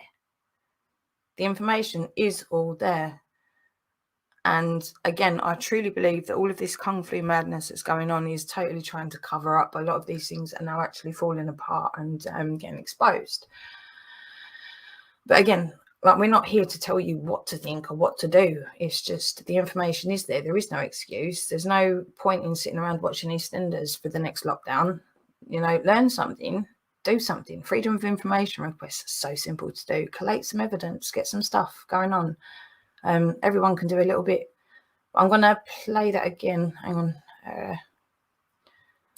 Sorry if some audio comes up, because I need to get back to where it starts. But I want to play Tommy's promo again and again, because I can't get it straight off of Getter. I have to do it from a video that I made. And this one, actually, I'm going to just take the link while I'm here.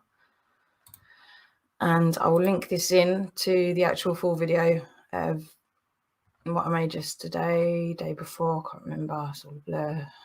And we'll play this, bear with me 2 seconds, sorry. So,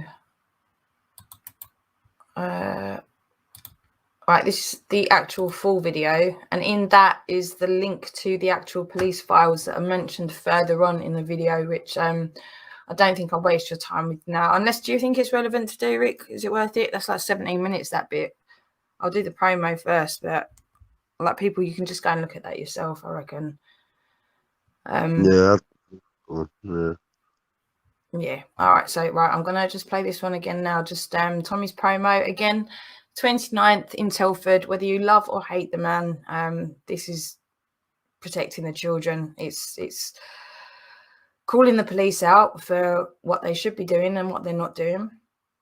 You know, it's all of our responsibility to take a part in this, because actually we are supposed to be the police. We just pay some people to do it as a full-time job, where others of us go off and be a farmer or a gardener or, you know, make dresses or something. We are all actually police. You know, it's our duty. It's not even a responsibility, it's our duty. And we actually can be held liable for not upholding that. You know, so each and every one of us is supposed to be calling these people out for not doing what they're doing. They've been taken over by a corporation and they are not working in line with their oath. Neither are the government, neither is the monarchy, none of them are. And this is where we need to wake up to what's actually going on and call them out on it. So I'm just going to play his promo again here. Hang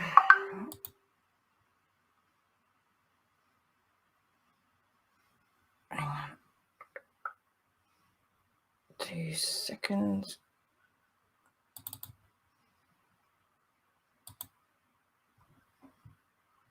Okay, that should have come up again. Hang on.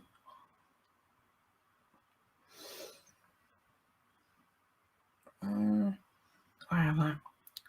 Sorry, I've got so many tabs open, as I'm sure you can see. Okay, right. I'm just going to play this again. Excuse if you can hear my voice on it. Let's see.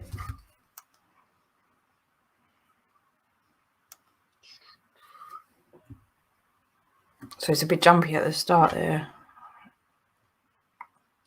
No, it doesn't seem to be playing 4, 2. There with me.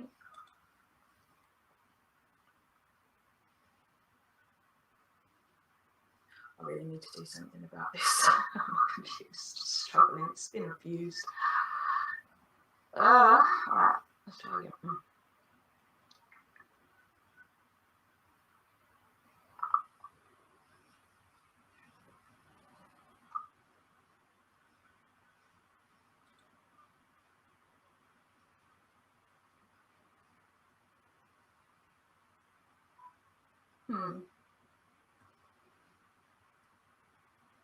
What's happening here? Okay, it's just a bit. Sorry for the delay. They have not defended the children of the poor. They are punishing the people who speak out in defence of the children of the poor. I'm putting my kids daily. I think if you wasn't here, I wouldn't be here. What happened the first time? I slept with him. How old was you? I was 11 times. He had sex with you when he was 11. Same age. An independent inquiry into the sexual exploitation of children in Telford and Wrekin has been going on for well over 2 years. The police, social services and councils are refusing to help the inquiry at all. We were supplying them with 40 years worth of information. 40 years? 40 years worth of information. 40 years children have so, been failed. So that the inquiry so 40 years children have been failed. Full understanding. A deliberate attempt to cover up these crimes against little girls for fear of being called racist. They've known what has been going on in that town for 40 years. They would talk to me about going to meet certain people, not to tell my dad if they told me to go to that person. Who was the kingpin? Who was the main organiser? I don't want to be living this for the rest of my life. He was that hurt by it. He got out of the car and he couldn't wait for the police to come. He needed to go. Family trees, networks, how they operate, who operates with who. Just so you understand, as we go along here, we have CPS solicitors, police officers, politicians. That's the level of connections who are involved and intertwined within these gangs. There are 5 dead females at the hands of these gangs in Telford alone. I'm sorry for doing this. I mean, I have to be 100% before I make a switch. The hunters are about to become the hunt. This is a killer. It's come out of his house. This is the vehicle that we lost in May. The reason why this is so important is they can get up close. They have zooming cameras at the front, zooming cameras at the back. I've got to be right with Jim Davis. Over 200 men's names were identified by your police investigation, but only 11 were charged. Why is that? Did you have anything to do with the case's captain? We have serious allegations from children who say that you were involved in the rape and prostitution of them. Mohammed, can I ask you some questions? Rape of Britain. Saturday, 29th of January 2022, 2 p.m. in Telford. Be there. Watch live Saturday 29th of January only on Getter. Download Getter now from the App Store to follow my every move.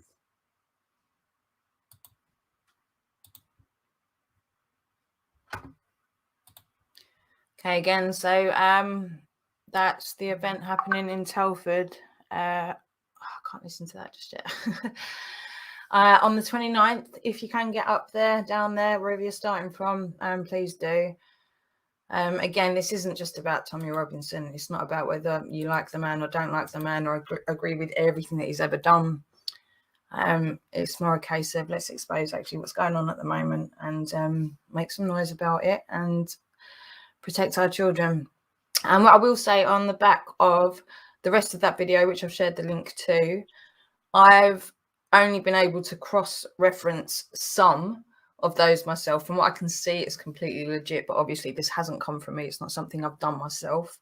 So I can't ever 100%, like with all of the information that I share, unless it's actually come from me myself, my own research. It's just something that I'm passing on to have a look at yourself. By all means, go and cross-reference as many as you can. I've done a good few and it seems legit to me, but at the same time, I can't be held accountable for any discrepancies that are in there.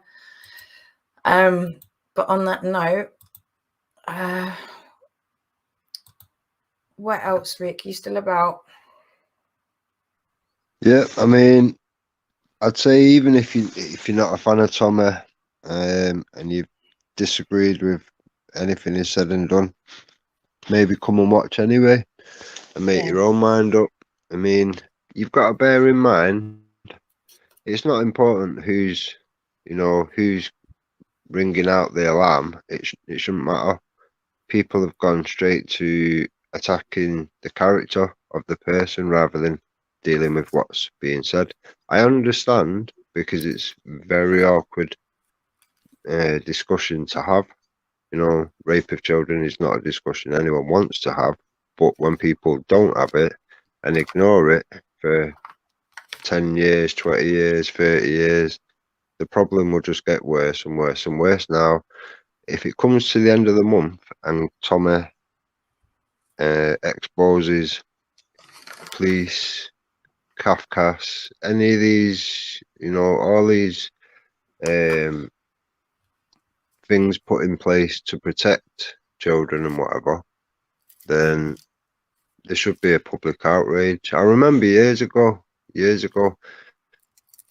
like when something bad happened, like the Bulger murder or something like that, there was people outside rocking the fucking van and wanting to rip a fucking chunk of skin off these animals or whatever.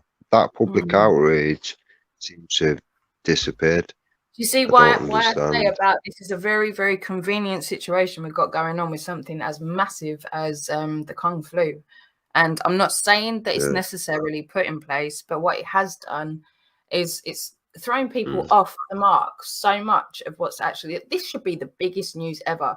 And then we've got the likes of the Brian Hurls and Danny Jones and all these idiots running around online, going nonce this, nonce that, nonce this. Everyone hears nonce 50 times a day these days. They've desensitized us to, no, actually, these are proper people in the upper echelons of society, the overlords, if you will, that are actually involved with the trafficking of children and the rape of children. This should be setting off alarm bells in everyone's head. But there's so much skewery going on all over the place. It's almost become like, all right, yeah, I'll deal with that tomorrow. I'll deal with that. So, sorry, I didn't want to interrupt you. It's just like it's kind of a poignant thing, right? We're so distracted. We're so distracted at the moment that it's just like this should be something that everyone's on. Yeah, 100%. This is it. I mean, to me, even if you hate him, for whatever your personal reason you don't like the guy or whatever, it shouldn't be important. It shouldn't be important. You should be listening to just the evidence. To me, what's going to be played out, it's one of them without even seeing what's getting put out properly or whatever. I've already kind of, anyone that's been around it and watched all the actual footage from the court cases of the Rotherham scandals and whatever, the blatant shit that went on in the courtrooms that went on. Anyone that's seen any of that will understand what's coming. And I think when Mr. and Mrs. Joe Public see what's coming, there's going to be a lot of, you know, confusion as to why people was calling people like Tommy a racist or, you know, for whatever. I can understand it in some reasons. People like to defend anything that's, you know, racist or whatever. I get that. You know, I've got a multicultural family, so I get, you know, we get that side of things, but people have got to be able to determine, you know, is it a race issue? Is it genuinely a race issue, or is it being, you know, hidden behind a race card? To me, if you strip it back and they can't separate church from state, it's not a religion, it's not a race, you know, it's just an ideology. Much like the ideology that me and you spoke out against, the Mark Collette, you know, Nazi ideology. Remember when we was getting pats on the back from people? Oh yeah, good for speaking out on that. You don't get many people patting you on the back for speaking out about this ideology. Seems to be a bit of a strange double set of standards, which I'm not, you know, I'm not a fan of. It's so convenient. I mean, the plan is really to have Sharia come in and take over everything, right? So it's PC. It's too PC. You're not allowed to say anything about anything. And again, I'll hold my hands up. Where did I start? I was making fucking videos about Tommy Robinson a few years ago myself. Do you know what I mean? I was a pure lefty myself, and I can see it for what it is. You know, this is it. I mean, to me, the fact that you've come from that angle and now you can see, it's one of them. You can only look at the evidence and do one of two things. You can either absorb the evidence and maybe it'll change your mind somewhere along the way, or you can just dismiss it and keep thinking that you're right because you've, I don't know, because you've not read the book, because you've not looked at any of the facts and evidence or whatever. It's, you're just stuck and stupid because it's a comfortable place to be, isn't it? Nobody wants to say, I got it wrong, I fucked up, I'm sorry, hold my hands up. People don't like to do that. It's not comfortable to do that, you know? But that's where it takes a little bit of courage, and that's where at the moment, if not for your own sakes, right, forget about your own goddamn reputation, just wake up and see what's happening for your children. It's your children we're talking about here. That's the most important thing to anybody with a fucking grain of fucking decency to them. That's the main thing. Whether it's your own kids, your grandkids, you know, it's your children and your future generations, isn't it? You know, that's what you protect. And if you can't do that now, and it's, you know, it's shown evidentially that the police are not doing that, they're actually going out of the way to not do that at this moment in time, then, you know, we've got to reassess things. Simple as that. Yeah, there's got to be no excuses. Every single one of us is going to get to a deathbed. I mean, if we're lucky, we'll get to a deathbed. Some of us are going to get hit by a fucking bus and, you know, and all that kind of stuff. But if we're on our deathbed and we have our children, no matter what age they are, looking us in the eye and they ask, what were you doing around this time? Like, what do you want to be able to say to them? I was watching Netflix because we were all getting furloughed and I couldn't be asked to do anything about anything. I'd certainly Well, the annoying thing. Yeah, exactly. I mean, to me, I've been around it quite a long time. For me, it's been quite annoying, to be honest, the amount of people that, you know, cause shit, call you daft names that you're not and all this, and you think, well, you know, if you just read the book, you know, and just go over a bit of the facts and evidence, you know, you will struggle to call me any names because, you know, the facts and evidence don't lie. There's lots of things that Tommy's said and whatever in the, you know, years and years ago. So there's so much stuff that could have been prevented, loads of shit that could have been prevented. The problem is, and I've spoke to the police, many different fucking forms of the police or whatever, and the problem is they're not actually trained to know what to even look for. That's the problem. They it can't would even be remember deemed their oath. racist. They can't. Yeah, Well, they can't their even remember their oath. Most of them, let alone know the law. They have about a 5-minute session to learn the law. This is the police. They're supposed to be upholding the law. It's insane. To me, I mean, the police force now is split up into different task forces, isn't it? You know, for specific things. So if you're just dealing with terrorism, then I would have thought it would have been a great idea that you would be able to research a bit about it and understand the problem, the enemy as such. But they're not allowed to do that. That part of the program has been taken away. No, you're Good racist few if you years do that. ago. If you address any of it, you're racist. The same way you can't even really look at paedophiles anymore, can you? Because it's what is it? LGBT plus 1, 2, 3 PQR. It's just it's insanity. You can't. You're going to offend somebody. You're going to offend somebody. You're going to offend Muhammad. You're going to offend Allah. You're going to be. It's got to the point of ridiculousness where we just can't see the facts One of anymore. them, and it stopped the world. I want to get off. It's just not good, is it? It's mental. It's look, but what else can we do other than what we're doing, right? We just keep marching forward, keep speaking the truth, let the haters hate.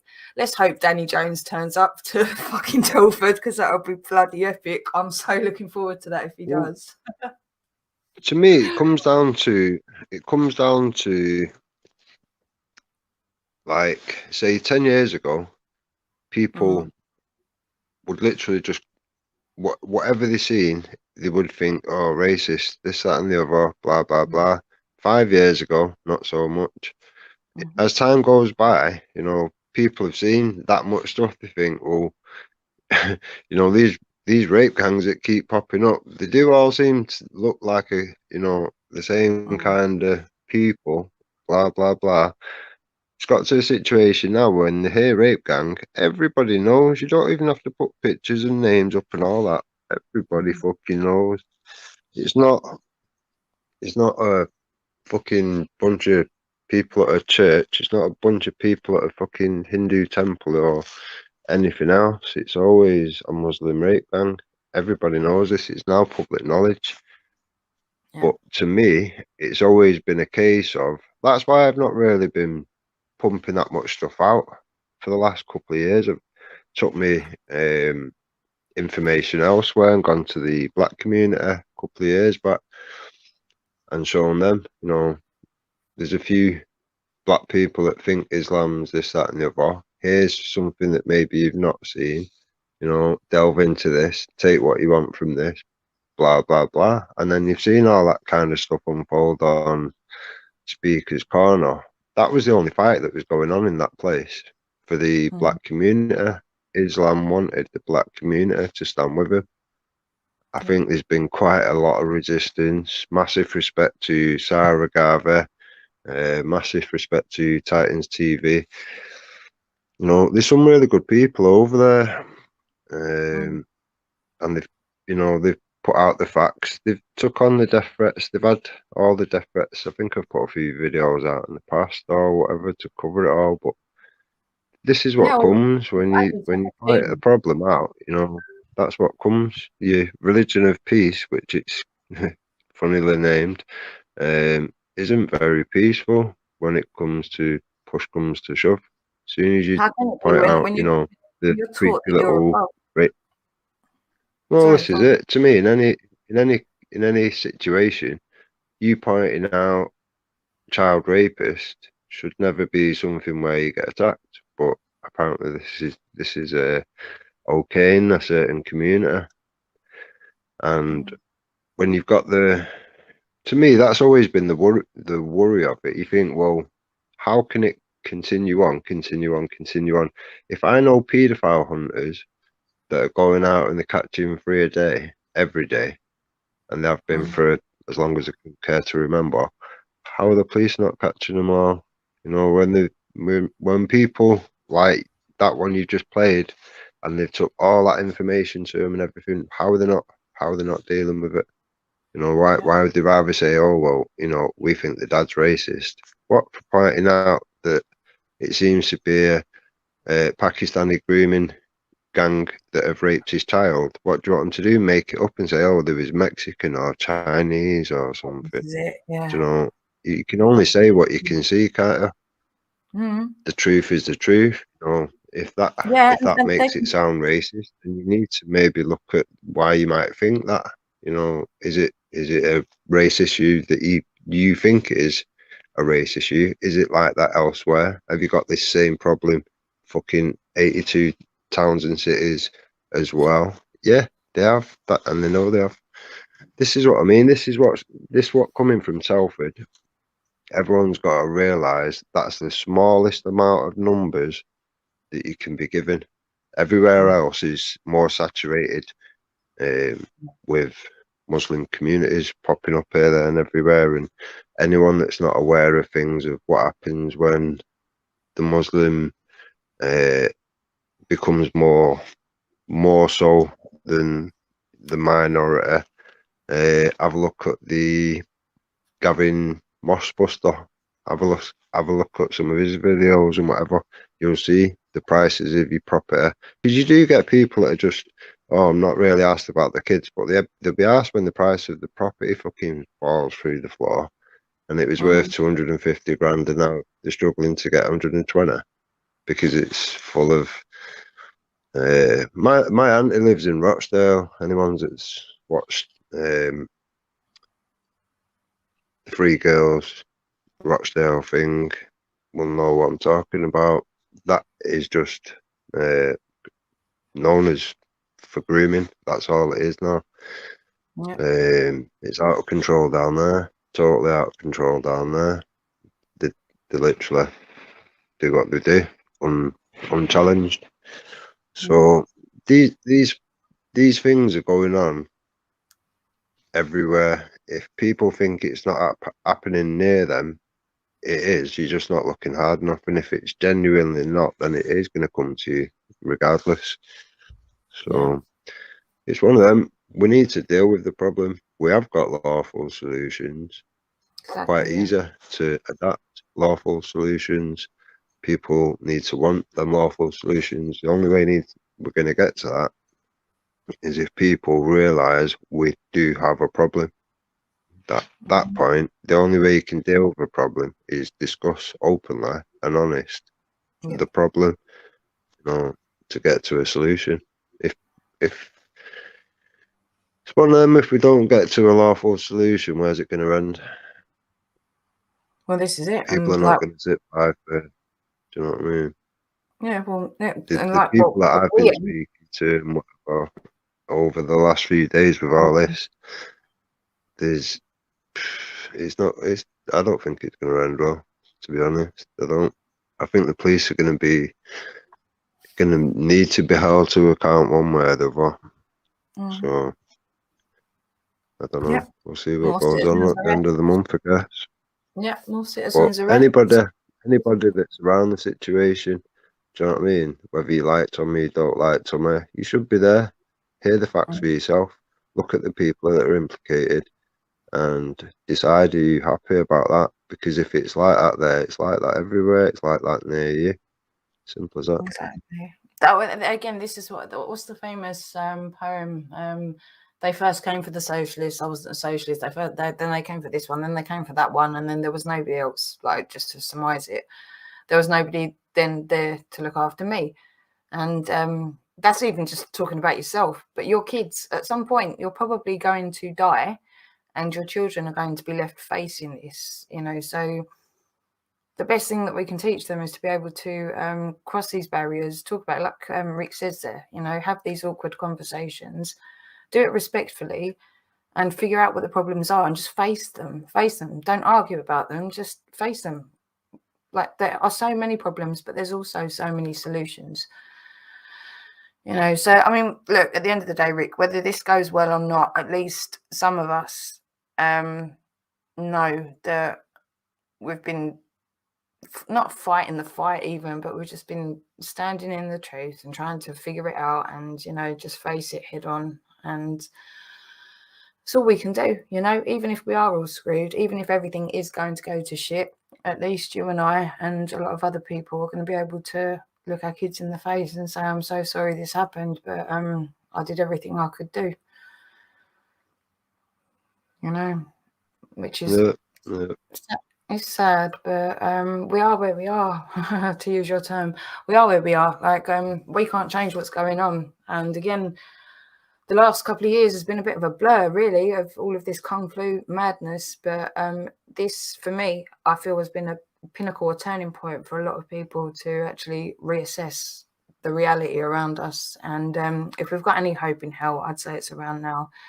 So we just need to keep marching forwards, stand behind people like Tommy that are doing what they're doing. Again, whether you like or hate him, what he's doing is for your kids as much as his own. You know, so let's just do what we can do. If you can, get up to Telford, get down to Telford, just get to Telford sideways, wherever you need to come in, teleport yourselves over there. It'll be a good atmosphere of just meeting. I'm not even going to say like-minded people, because there's going to be a complete variation of different sorts of people. But the one thing we do have in common is that we're not going to stand up for this shit anymore with the corruption within our elite that is enabling these things to happen, these gangs to happen.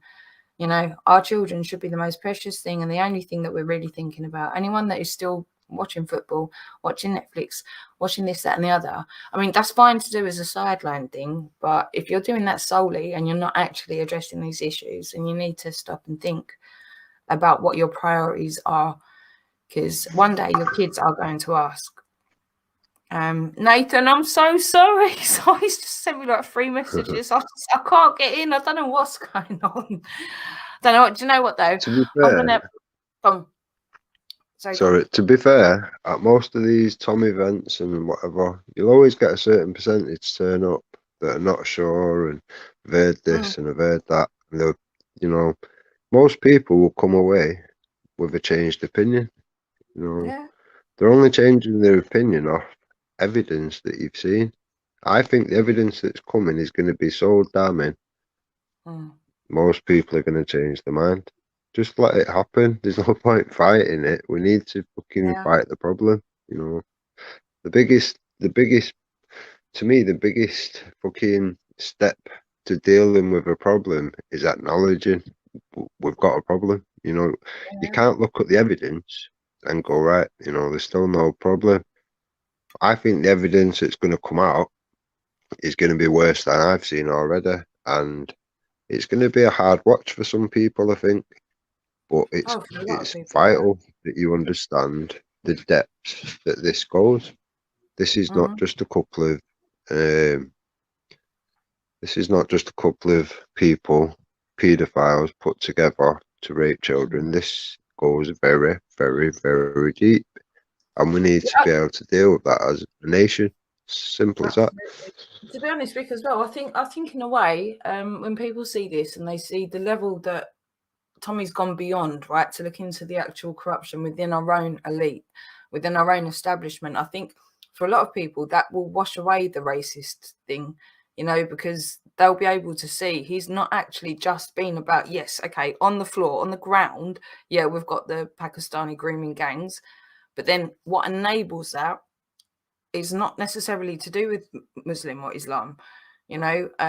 So for some people to be able to actually see that it goes so much deeper than that, and Tommy and the team have been involved in that as well, you know, very much so. I think hopefully that will kind of relinquish a little bit of this, like, oh, he's just out to get the Muslims, you know, because it's just not the case. It's just not the case. And again, I've had to, you know, be very humble about admitting that for myself from what I believed like 3 years ago. And I hope other people do. Hello, Busker. How you doing, honey? You're all right? Yeah, I am. I'm going. I'm all booked. There you go, GCHQ. You can kill me on the way now. You know when I'm going down. I wouldn't disclose too much like that, to be honest. But the problem is with things like that, you've always got you decent, good people which happen to be Muslim that will say, oh, it's not all of us, blah, blah, blah. It's just a small percentage, whatever. I mean, you've even had people like Danny Jones say, oh, it's just 1%. Well, 1% of 1.6 billion people is still a fucking huge number. So, you know, we have got a massive problem regardless. we need to be able to deal with that. There's no point minimalising it and saying, oh, it doesn't matter, it's only 1 million children that have been raped. That's 1 million children that have been raped. We could have dealt with this a long time ago when it first happened the right way. We've got laws set in place which we could be using and we're not using. Do you know what I mean? Genocidal laws for prevention of births. These things are not being used. These things should be being used, but they're not. So to me, there is things that we can do. 100% we can change things, we can do things, but you need the will of the people. Simple as that. Yep. That is it. And then, like, for anyone that goes following the likes of Danny Jones, let's just remember his pedo graph adding up to, what was it, 136% or some shit like that. Do you remember? What an idiot. Anyone that's still around that idiot, they need their head testing, don't they? Oh no, he's done himself. I keep getting sent some stuff. Like, I'm not really paying attention really to what's going on anymore over on that dark side of the web. But yeah, he's proper come unstuck, it seems, with like everyone, because there were a lot of people that were still saying, oh, he's a decent guy, he's got this, that, the other going on. But even with I won't highlight the dickhead who made the video. Another stupid edit. I think you've probably seen it on YouTube. I've left a couple of comments and I've left the open invite. You know, we're all going to be there on Telford or whatever. I'll quite happily take anyone wherever they want to go and have a little chat or whatever, and we'll discuss anything. Not a problem. So, I'll be in the back of the yeah, car, we are. You know, you've had a lot of people say a lot of things. Let's put things to, you know, face to face.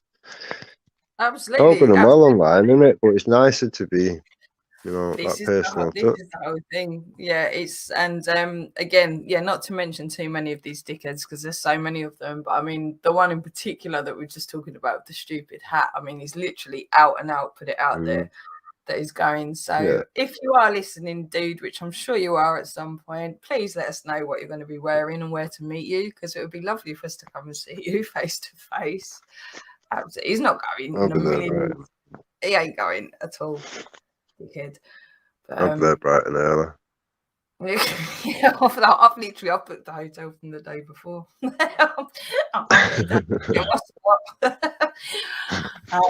Just tell them what you do.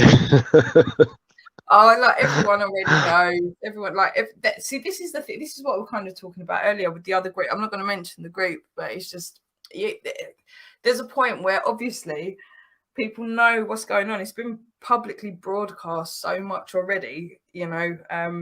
The thing is, though, if you're standing in the law and you're standing right, then what have you got to hide? Okay, we're gonna go somewhere and be somewhere. I mean, if it was a case of don't ever say anything and don't ever disclose anything and all the rest of it, then this event wouldn't even be happening in the first place. Do you know what I mean?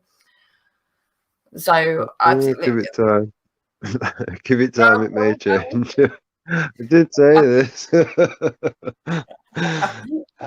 I will see. Shit happens. You just have to roll with it. It's one of them things. Yeah. Look, that's it though. That's it. It'll always go forward.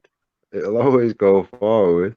So all the little things that they do to try and put things up and whatever, to be fair, it just creates more fire to the more fuel to the fire on these situations. They did it at Manchester Unite Against Hate.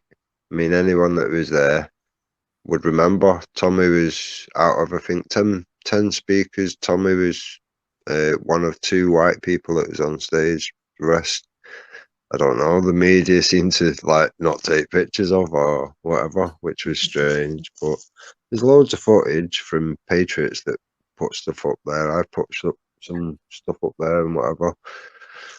It's not just a white, it's not just a white guy issue or something. This has affected many people. It affected the Sikhs. It was actually the Sikhs that pointed it out well before Tommy, well before Britain First, well before Mark Collette. The Sikhs pointed it out. They brought it to the attention of the police because the Sikhs are very good, decent people. They thought the police would sort it out. No, apparently not. It's a culture issue or some shit. and the Sikhs found themselves pretty much where we are now, where they've realised that the police won't deal with it, and you're going to have to take matters into your own hands. And quite a lot of them went to prison for it, but to be honest, they did what they needed to do, and the problem kind of stopped at that, of their kids mainly. It still goes on, but not in the degree that it was, and they moved on to white people because they've realised that white people won't speak out, mainly because, you might get called racist. So you can see the damage that these labels actually do when it's stopping people pointing out the rape of children. I'm sorry, but that label's got to go in the bin, especially if you can't justify it. Yeah. You know, Islam's not a race, Muslims are not a race, so there isn't a race card. Mm. So to me, we just have to arrive on the facts and the evidence. Yeah. To me, the black community as a whole, I think, I've pretty much seen right through the bullshit. They've seen a lot of Sarah Garvey's videos, a lot of decent videos put about, Black Van Man, Titans TV. There's lots of good people that are asking the right questions and getting the information out. And, you know, it's one of them things. All the slavery kind of stuff that's gone on and whatever, we've had white guilt for years, pushed in the schools and everything. Yeah, But yet there's been no Muslim guilt. You know, there's no Muslim guilt. It's never been pushed. They don't actually seem to be too concerned about it. I've never heard an apology for it. Or, you know, not we've allowed had lots of white people come out and apologise on behalf of all white people and all sorts of madness. Oh, But, God, the amount of football teams. I mean, it's like, but I've never heard. Well, it's still going on in Muslim countries now. Where's BLM? You know, you've got all these big stars. You got these big stars behind it. You've got millions in the bank, right? All these actual black slavery going on right now in Muslim countries. Throw some money at it, send a team in and go and rescue people. Let's bring them here. We get everyone fucking into our fucking country anyway. Go and rescue them because, you know, I'm sure they're not there by their own free will. No, exactly. So if there was any real sentiment about them, they would be at least highlighting it. They won't even discuss it. You try and put anything like that, a comment in a BLM, whatever, it just gets took out. They won't look at the real problems. To me, it's just bullshit. If you're not going to deal with the real problems, don't even be around it. Don't pretend you're going to discuss it. Don't pretend you're interested in solving it because you're clearly fucking not. Yep. You have to be raw, truthful. If you're not dealing with the raw truth and the facts and the evidence, you're gonna go astray. You're gonna wander towards feelings, and that'll fuck shit up.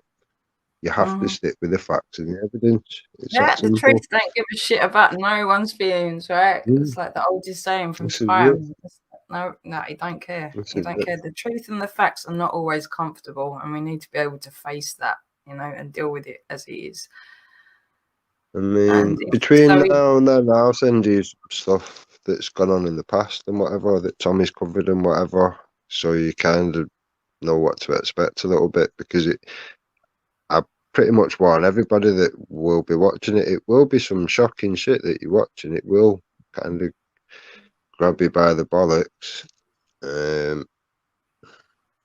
It's not nice. Send me whatever. Obviously, I'm playing huge catch up with the whole situation. So do send me whatever. And you know me by now. I'll deal with it as it is, and I don't care if I'm fucking popular for speaking out about these things either. You know, they have to be spoken about, and thank God there are a few people around that just want to speak about what's actually going on and deal with it as it comes.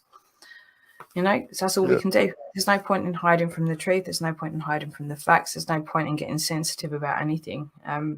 This world isn't designed to make everyone comfortable, you know, and we are in a really privileged and comfortable. Yeah, I might actually get in touch with her again. I think she was live earlier. It kind of kept getting pushed around, didn't it? It didn't really sort of land anywhere. But I mean, No, to me, good it's choice. relevant now. I mean, I like the fact that Zubayda's called things out in the past. To me, that's what you need. I've always said this.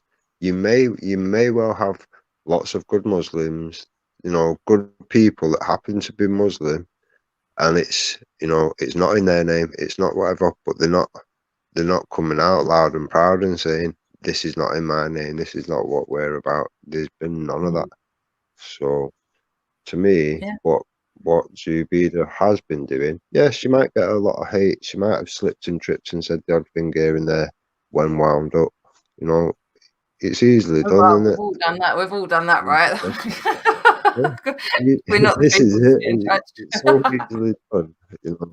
Everyone gets fucking wound up at the moment and says something. It's easily done.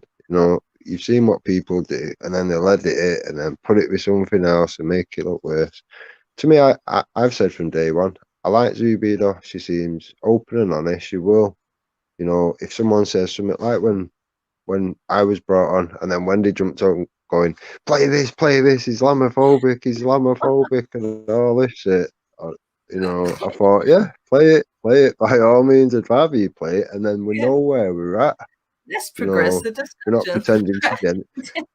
She was like, he's pretending to be whatever. And I thought, show me one video that I've ever pretended to be something that I am not, you weirdo. I thought, play it by all means, do you know what I mean? And then, no, let's not forget Wendy and Jupiter even know from us. there, Jason knows us better than we know ourselves, right? Fucking hell. well, this is it. I mean, but even from there, she took it at face value. We continued the conversation. We had a further conversation. It doesn't all have to end in doom and gloom. To me, if there's something to work with, I will work with whatever needs to be worked with. As a person, I think Zubayda is actually quite a decent person, quite level-headed. Do I think she's got some stuff wrong about Islam? Yeah, I do. But that's only what she's been taught and told. Yeah. That's and she's fine. very young. We have to That's remember she's young as well, right? She's young as yeah, well. of course. Yeah. I mean, what you've been told. I mean, if you've told your kids black's white and white's black from birth, get to Zubayda's age and be told any different, and you're going to struggle to tell them any different. But it's one of them. They hold so much importance to the text, the scriptures, whatever. So you can only go off this. It's all going to well reading that bit, but let's continue reading and then read the next verse or whatever. It doesn't sound so nice all of a sudden. It shows you the root to the terrorism, to this, that, and the other. It's one of them. I can walk Zubayda through what she needs to see, and then just to ask herself the questions. I'm not particular. I don't want to show her up or anything or whatever. I just wanted to ask herself the relevant questions. Yeah. But the fact that she's willing to call things out, you can't knock her for that. A lot of people do, but they're people around her community. That's just the same thing that we've got. When we call something out, oh, look, that's a bit close to home. So you get all these dickheads around us attacking us, even though they know it's true. What we're saying is true. It doesn't matter. They'll attack you anyway because it's, you're attacking my friends. They're not your friends. They're your allies, because these wankers are stabbing each other in the back, left, right, and centre. It's funny to watch. But yeah, do you know what I mean? They're not friends. They're allies, if anything. But because because you're highlighting one of their friends an absolute wronging or something, you'll get attacked from all these whatever. So she's suffering them same attacks. You can see that, and she's dealing with it for her age. She's dealing with it very well. So for me, it's one of them. Zubayda could be a bridge worth building. There's lots of good chats that you and her have had. A lot of them have just sat and listened on. Some of them have been 5 hours and stuff. Oh, do you You're not remember really the supposed to get on. Danny song? The Danny song.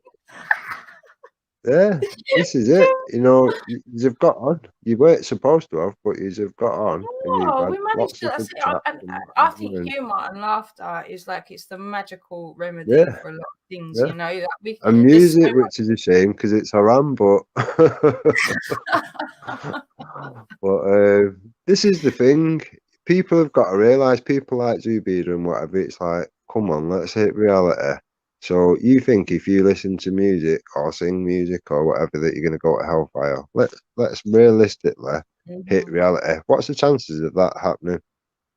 Do you know? And then once you've scratched beneath the surface of one simple thing, it's like, well, what else is a bit, uncredible or whatever? And before you start, it's one of them. The more you dig, the more you realise it's just an ideology, and it's, Well, it this is is it's kind causing of terrorism. what It is I've causing. always seen that the problems are man's manipulation of the original text. Now, see, this isn't only with Islam. So you've got the Hadith over the Quran, then you've got the Talmud over the Torah, then you've got the Phillips Schofield Reference Bible over the actual Bible, and these are all man's influence on a very basic Sounds a bit text. sexist. I'm joking. Sexist. Oh man. Oh, no. You know what I'm saying though? It's just like it is. Yeah, it's all men fucked up everything. Like it's time for the goddess to come back and fucking fix this shit. All the witches got burnt. Even paganism though. I It's mean, insane. you can argue that all day long how it's been interpreted. I mean, I think that's most people like. I think it's why we're talking about Zubida. I think that's her defense. It's common, but you've got to be able to back it up with facts and evidence, and it doesn't really work like that. So it would be good to have the discussion. It would be good to get her opinion on the Telford situation and whatever. I mean, to me, the most powerful thing is have a Muslim speak out. Like when you've seen, I think I've sent you certain videos where Mohammed Fayez has spoke out to the police, and oh my God, the treatment that he gets and the way that they speak to him, as compared to if they were speaking to, say, me or Tommy Robinson or anybody else saying the same things, is just unbelievable. He gets special treatment, the way he speaks to him and whatever, and you think you're only doing that because he's a Muslim. You don't actually know what to do now with that situation because you've now got a person from that community speaking out against that community, and you don't know what to do because you could tell it's never happened before. He had to go away and have a rethink. I'll send you I'll have to put it out on a video again. It's just funny to watch these wankers squirm when somebody real that they can't go, oh, he's just being racist or whatever. They can't do that when it's a Pakistani Muslim. And a lot of people, they don't know how to take that at all. To me, it's a very powerful tool. If you've got Muslim people on board that go, yeah, this is not in my name, this is not what I'm about. I don't want to be around paedophilia or terrorism or whatever. I don't want to walk down the street and people think that I'm part of that. That stigma is only going to get more so. So the good, decent people which just happen to be Muslim, you got to think a lot of people are just born into being, Christian, Muslim, We all are. Jewish, We all are. Right? Nobody gets to Hindu. choose. Nobody gets to choose where we're born. You don't know. That's it. You're not in control of what you're born as, are you? You know what you're born. You could be born black, white, Chinese, Hindu. It won't make, it is what it is. Now, to me, at some point, as long as you're all open and honest about what your, beliefs are and this, that, and the other, you've all got to be compatible. We've got what, nearly 200 types of people in this country. Now, we've had lots of people come here, and we might have been a few teething problems, maybe with the Jamaican community early on and whatever, but to me, they're just teething problems. Everything's, Oh God, yeah, like everyone's united, everyone's gelled well. communities, yeah, you know. But Yeah, you've you've had got white one boys running aspect around of trying to that, talk which, like a Jamaican, right? So that's kind of worked yeah, out, you know. There's a mutual respect, yeah, especially in this day and yeah. age. This is it. Now, to me, if you've got an ideology that is attached deeply to a community that is in amongst all these other communities, and it encourages them, don't mix with all these other people, or if you do, just, you know, so you can get one up, so you can ally sort of thing, and further Islam. But other than that, don't befriend anybody, you know, keep everything in amongst yourself sort of thing. If you've got something being pushed like that, it's always going to create a problem. When it creates problems where it's caused rape to children or terrorism or anything that people are fully aware of now, it has to be dealt with, and it has to be dealt with harshly. There can't be any, it's a sensitive issue. There can't be any of that. There Well, no, wouldn't be if it was in a church. the Can you Windrush imagine if this generation was going on and it was the Christians? Can you imagine if this was going on? Would anyone have a problem me stood outside a church tomorrow? I don't think they would. No, exactly. And again, the Windrush generation didn't come in and try and enforce a different law system over our country. Exactly. You know? They was invited. They didn't come demanding different law and different food and, you know, all this. You know, we must have Sharia law. We must have halal food. We must have. I mean, Sharia finance. It's in a lot of the bank systems now. You get people going out and getting cars on finance and all sorts of shit on finance with Sharia. To me, that in itself is you complying. You know, you can't go out and moan about the rape gangs on the Saturday and then go and pay your bills come Monday for your Sharia finance car or whatever. It's not to save a few quid. Most of the left don't even know that this is even going on, right? So they've got all sensitive and butthurt about everything, but they're not even aware that half of this even exists in the first place. You know, We've got 4 government buildings that have been for with Sharia bond. That should be an alarm bell to everybody. There's no alarm bells though. Not. When it's not in the tabloids No? and it's not on Sky News, it's not on BBC, even though BBC have got a fucking paedophilic statue outside their own building. These people just don't understand. It's hard for people like us that have been listening and watching and learning things for all of this time to remember what it's like to be one of those people that are literally paying attention to the media and EastEnders and not even thinking outside the box. Most of these people have just they're fucking clueless. They've got no idea that any of this is going on. You know, absolutely clueless. Absolutely clueless. To me, it's just literally people would rather not have that conversation. But at what point, you know, where's the cut-off point where you think, well, I will when this happens, or I will when that happens? When would that have to happen for the people that are, you know, maybe on the fence or the other side of the fence? It's when it comes to their own door, you know, when it's their own children, and then it's too late because there's nobody left around that gives a shit because nobody's giving a shit until it happens to them. And that's what we need to rise above now and realize that we are all victims to the same demons. And unless we can pull something together ourselves, then it's never going to work when it's just the entire force of the fucking demonic world that's upon just our family. We're never going to be able to fight back then. We have to be able to see that this shit goes deep and it goes far. And the only way against it really is to, you know, club together and not even look out for each other as much as like I'm looking out for myself, but I'll join with you while we all do that. You know, it's not even being all like gay about it and just, you know, like, oh, I've got your back. I don't know who you are. It's not even about that. It's just we need to understand that we are literally all under the same spell of bullshit. And the only way out of it is to just recognize the problems, like you say, and deal with it. You know, just man up to it and deal with it because they're there. They're there. If people haven't realized by now with what's going on around us that we've got some huge shit that we need to deal with, then everyone's in trouble. Everyone's in trouble. I mean, people have got to look, you know, people like Tommy, people like Jada, people have gone to prison. People like Amy even. I don't know full name, but people have gone to prison. Do you know what I Basically. mean? For standing up for what's right. So you've got to realise, do you know what I mean?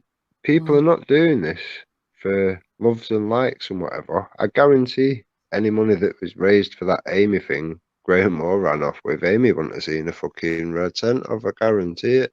Probably. That's the MO. So, to me, it's one of these things. There will be people sat by that have maybe just thought, yeah, well, I do support it, and I will donate to this and donate to that, and I'll sign petitions and this, that, and the other. But because of my job, because of my house, because of this, because of that, everyone's got a list of excuses why they can't. I understand that. I get that totally. When I realised how bad the situation was, I had to put a lot of changes in place at a massive cost or whatever over a long period of time, which it is what it is. To me, I can't continue on because I've seen the problem, and the problem that was alerted to me, it didn't come from the Muslim community. As far as I'm concerned, I was just dealing with a child rapist, a child groomer. Yeah. It was them. It was GMP that turned into me digging further to where we are now. So realistically, GMP have only got themselves to thank for dealing with things in the wrong way, trying to protect a child rapist, not once but twice. That was allegedly, apparently, some say he was, some say he wasn't, a police officer, which happens to be a Muslim police officer as well. So the fact that I've got them on a regular basis coming round to try and bully me into, shut up, you can't do that, blah, blah, blah. I can do whatever I see fit. If I can see a shop operating and go past and there's 20 young girls in there and they're all, obviously in drink and whatever, and the drink coming from there, and you already know that the guy's been done before, I'm sorry, but it's time to put your foot down. Once I seen it hit the paper, I got it blown up big. I went in there, and within 3 weeks, it was shut down by not just myself, but many decent people that live around there. Like I say, the locals should be the people that take these things apart. It's as simple as that. You've got to realise the police are not going to do it. The police tried to come round to bully me to just shut up. Why did you do what you did? It's not politically correct. Yeah. And for everyone's misconception of why I moved my family out, because the first moment the police did that, I thought, oh, okay, this is going to become a regular thing then, because I'm not going to shut up. I'm not going to be silenced. So I'll move my family to another house so I could continue doing what I do. And from there on, they've done this, that, and the other. They've tried all sorts. They've had preventing my house and all sorts. I give a fuck. I haven't done anything wrong. I haven't said anything of hate speech. I haven't committed any crimes. I haven't broken any laws. And they know that. And now they've had to go away with the tail between the legs. I may or may not release some footage of my own at some point. At this moment in time, they're leaving me alone, so I've not really got any qualms with it. But all I can put it down to is good information from Nathan Curtin and the fact that I joined Lawful Rebellion, went into Lawful Rebellion.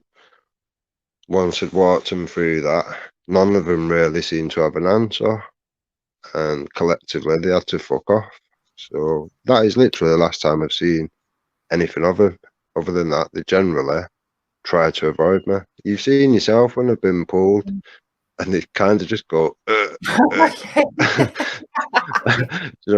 all crumbles a bit because I'm always in different cars. They never know what I'm in or whatever, and then it's like they walk up to you and they go, "Oh, fuck, we've done it again. Which This is gonna it. go now? This is it. It always goes a little sideways, but to me, what's going to come out with this, with Tommy, I know where it's going to go. I've already seen. I mean, if people rewatched what I've watched, I mean, if you've got 2, 3, 4, 5, 1,000 hours spare, by all means, I'll send you some links. But if not, you know, you're probably going to need to catch up quicker on, you know, the time scale of now. So to me, it's not going to have got any better than I've seen. It's going to have got a hell of a lot worse, despite what Danny Jones says. I can guarantee you, it's got a hell of a lot worse. So I know what's going to come out. You know, I know it's going to be shocking to most people. It'll probably be fairly shocking to myself, even. You know, it's weird to get to the stage. Tommy seemed swung by the bollocks. You could see the look on that copper's face. He was shitting himself. To me, it's people like that. They're going to shit themselves that much. They're going to go home. They're going to stick a rope round the neck, and bam, away you go. Good. It's easier than dealing with it in court and then having to sit on a fucking non-swing, knowing people are fucking, you know what I mean, fucking with the food and all this shit. And if anyone gets near you, you're going to get add up. It's as simple as that. So for these that have done that and are involved in that at that level, they're only going to do one of two things.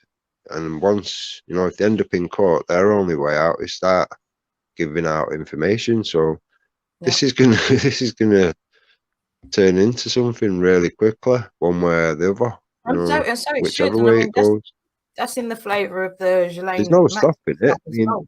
they're running about now trying to burn victims' cars and damage properties and attack women and all this shit. They're doing all that, trying to stop it happening. There's no stopping this happening. All they're doing is making it worse and throwing fuel on the fire.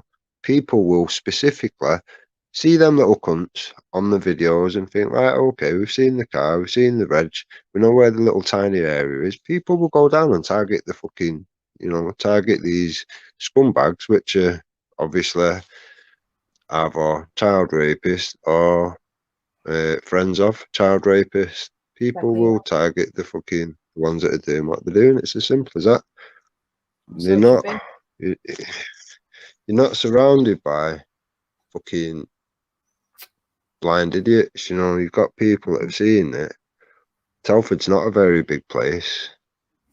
I mean, it'd be nothing, let's say, for somebody to have an apartment down there or whatever, and people could come and go, whatever. There's lots of things could be done, little clean-up operations or whatever. Like I say, there's a lot that people don't realise. Police GMP, they'll quite happily take credit for all this, you know, oh, we stopped all the gang crimes, blah blah blah. They're full of shit. The police couldn't control fuck all, and they know that. It wasn't, Manchester wasn't run by the police, and they are fully aware of that. It was the decent people of Manchester that brought all this shit to an end. So it can happen in Manchester. It can happen in a tiny little place like fucking Telford or Rotherham or whatever. These are tiny, minuscule little amounts of problems. So if it takes people from other places to come and deal with it, I mean, I'm sure there's no shortage of it. I spoke to many people the last 2 days that are not happy at all. People will choose to deal with things in different ways. I mean, I speak to people that are, you know, around these situations and whatever, and have done for a while.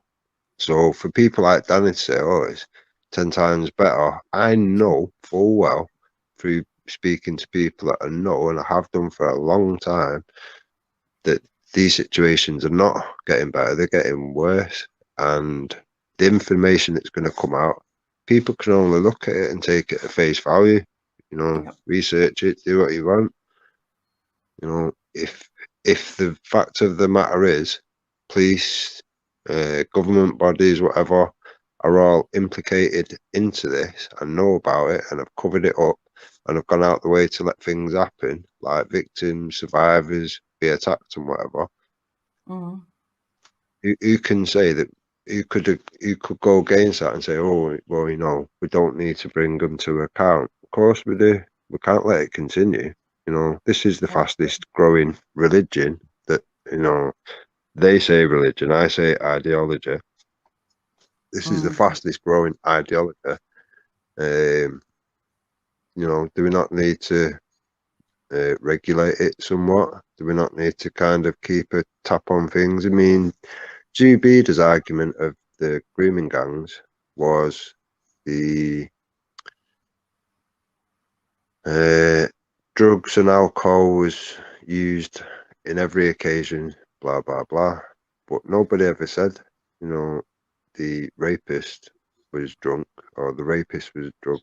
The girls was plied with drink and drugs. Yeah. And then they was raped.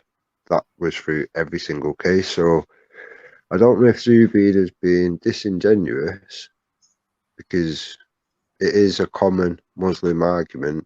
That sounds whatever, but Muslims are trained to have a certain argument, and I've had all the arguments, I've had them all, I've had all the debates, I've had so many debates with Muslims, I've had debates with Muslims when they think I'm Muslim and all sorts of stuff.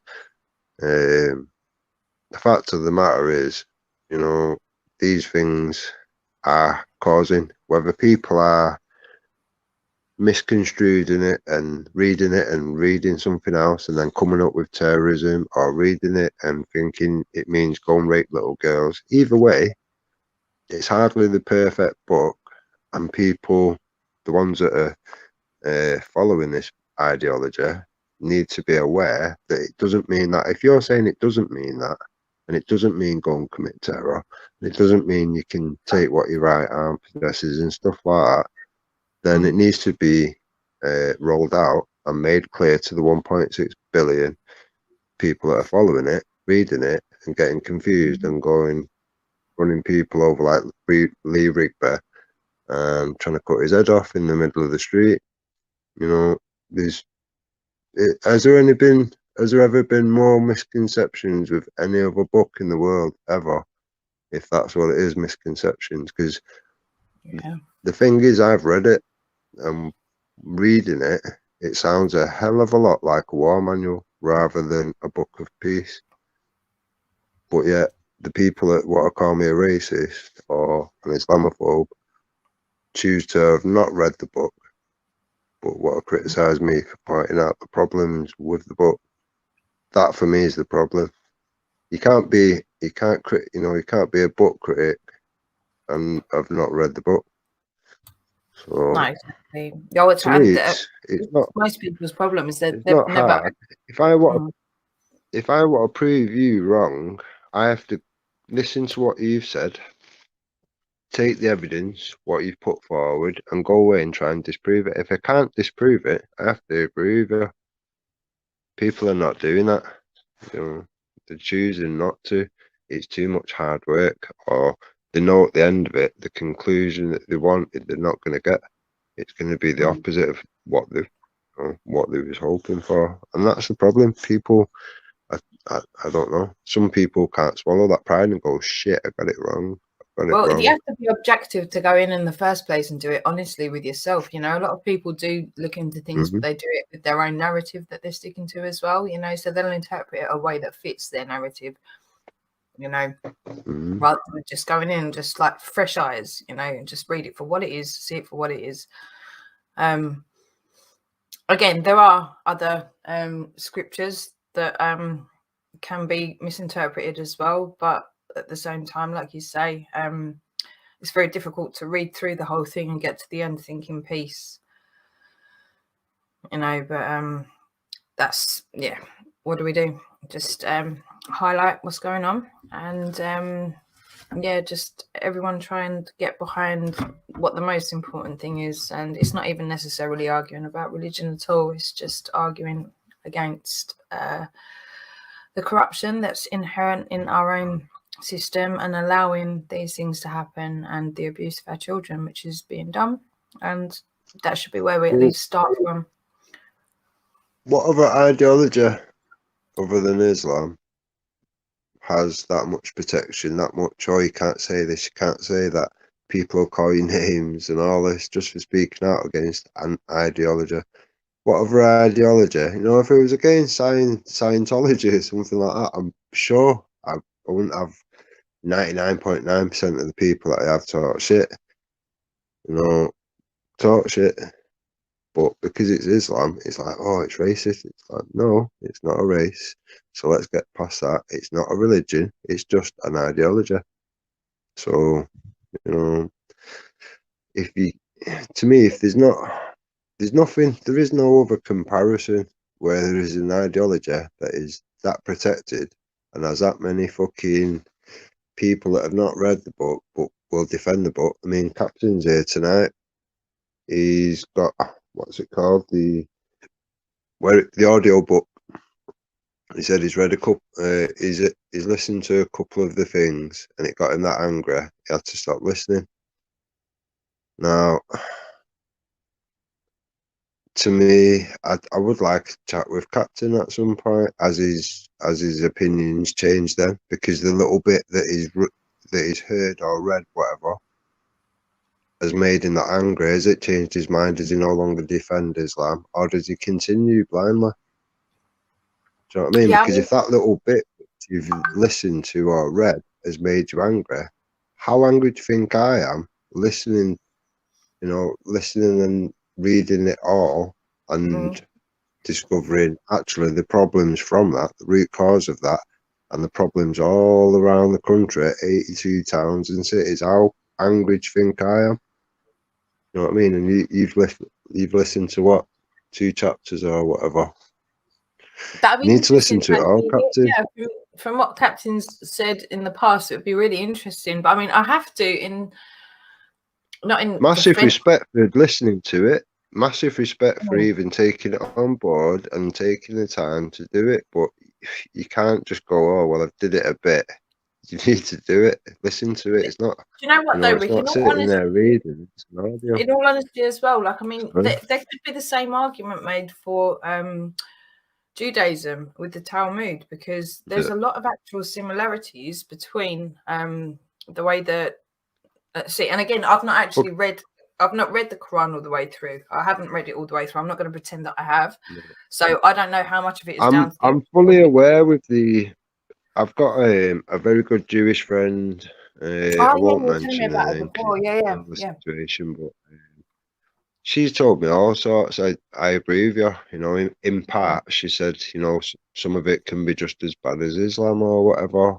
You know, minus the terrorism or whatever. Which, fair enough. You know, that's them being honest. But to me, you know, I'm not seeing 27 Jewish people pop up and they've been raping children. I've not seen terrorism and it's a Jew. You know, I haven't seen these things go on. I have continuously seen Muslim grooming gangs, Muslim terrorism, Muslim grooming gangs, Muslim terrorism, all these vile actions coming from people of which claim to be a religion of peace. It's not. It's an ideology. If you read the book, it's a fucking. It's a war manual, nothing else. It's a war manual. If people bother to read the life of Muhammad, you know, you can see for yourself what kind of man he is. Is he a man to emulate as they do, or is he a morally bankrupt child rapist?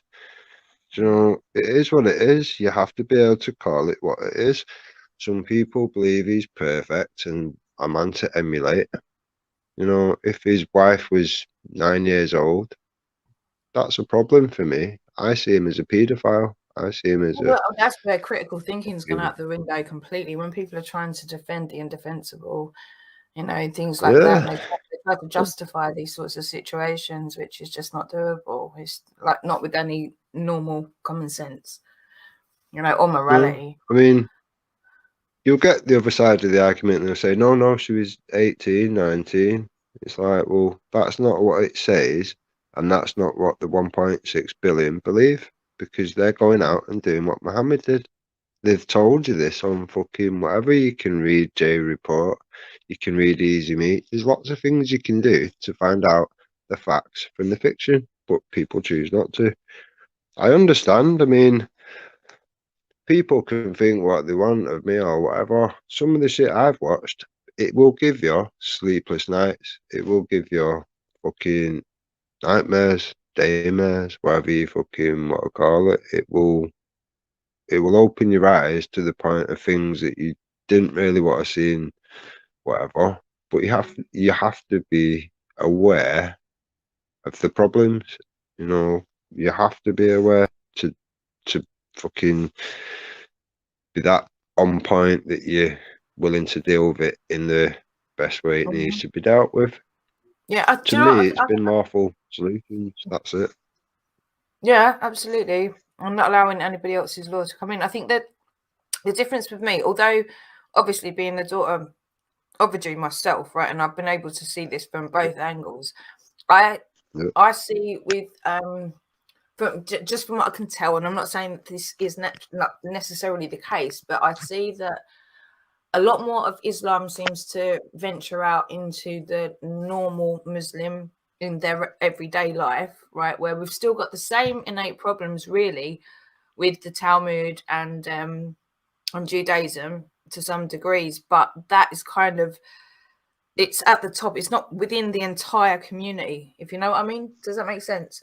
You know, like they will still misinterpret what the text is, or they'll use the text for whatever it is, good or bad. But that kind of stays in the elite side of things, not your everyday Jew that you meet in the street. Whereas a lot of and not every Muslim at all, and I'm not being racist or whatever anyone wants to call me, clip it if you want, or you idiots, whatever, do whatever.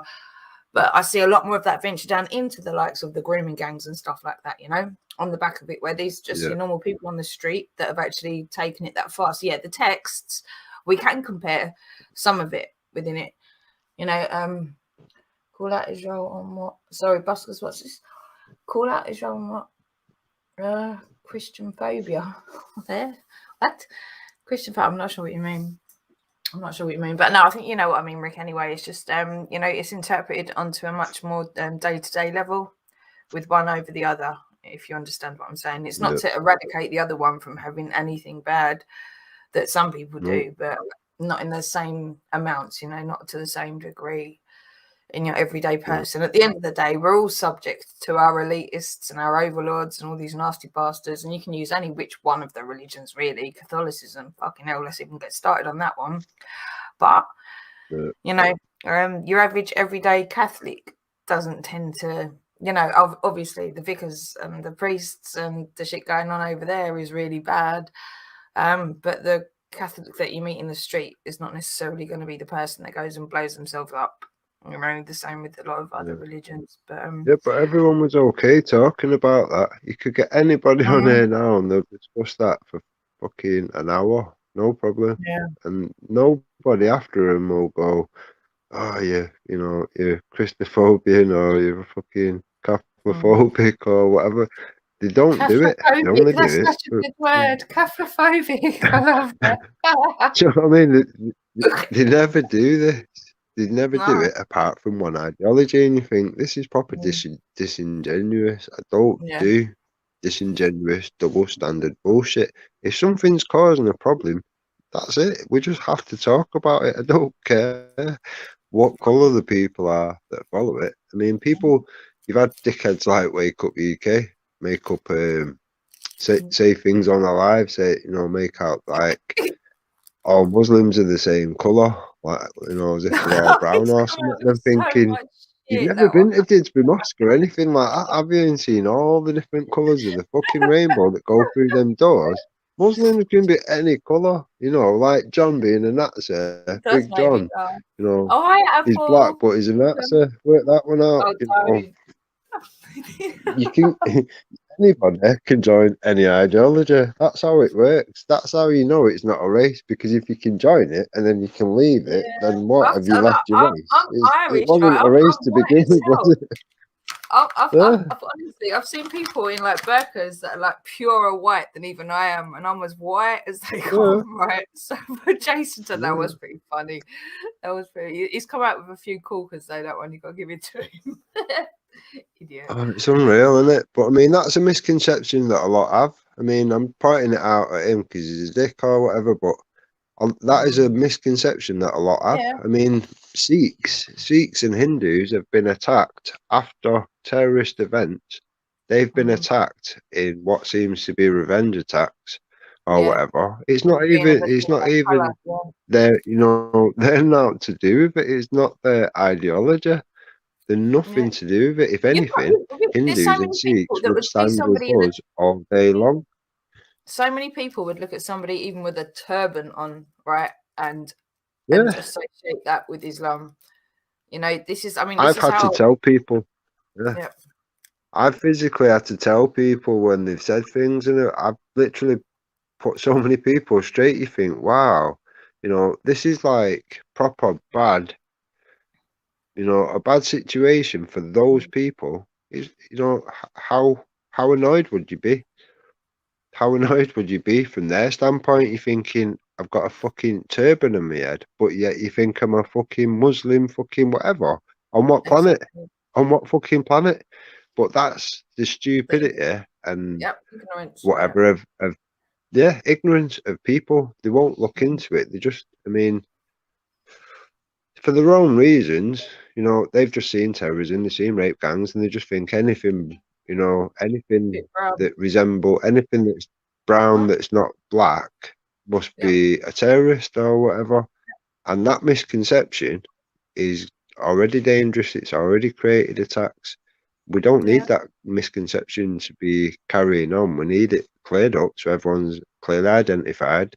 I've said jokingly but kind of serious, the women especially, the Sikh women and the Hindu women, in my opinion, should be wearing, a particular colour just to identify to the world what you are. So there's no misconceptions in, whatever. There's some really, really nice, genuine Hindu and Sikh people which have known for 25 years plus, salt of the earth people. I like the Hindus. I've not known better people. Yeah, honestly. My first husband. I mean, you think of. Go on, sorry. Go on, sorry. No, go on. No. Oh, I was just gonna say, like, my first husband wasn't Hindu himself, but like his family. Yeah. Well, I mean, they're from Trinidad and Tobago. But I've never met more peaceful, loving people, and it's just to think that just because the tone of your skin is similar to that of something else, that you could be vilified. It's just this madness for me to get my head around. Now they follow an ideology. I mean, I've looked into it a little, but not massively. I haven't done massively, like I haven't done Christianity or Judaism or a lot of other things, because they've not caused a problem where I thought, that's on the news every 2 minutes. What's that about? Yeah. You know what I mean? People seem to think, because you've watched a few Tommy Robinson videos, whatever. I'd never watched any Tommy Robinson videos when I realised that there was an issue. Like I just said at the beginning of this, the first time I realised there was an issue when you point out a racist, point out a rapist, a child rapist that just happens to be a different colour, that all of a sudden there's a problem. It was the GMP that brought me to that. After that, much after that, probably 9 months down the line, of me doing what I'd say is one-man activism. I will put some videos out again. Some people have seen them, some people have not. To me, before being online, it was just a case of how do I show people this? And my version of it was go around to the mosques and say, right, this is this is that. I want to see some not in my name. That was very rarely the case. Very rarely the case. The police was then highlighted to me. I used to come to the house 2-3 times a week. I didn't give a shit. come in, show them facts, walk through the facts, show them that they haven't committed a crime. See you next time. We did that for a long time. I'd love to be a fly on the wall in your house, seriously, when these people turn up and just see you school them and shit.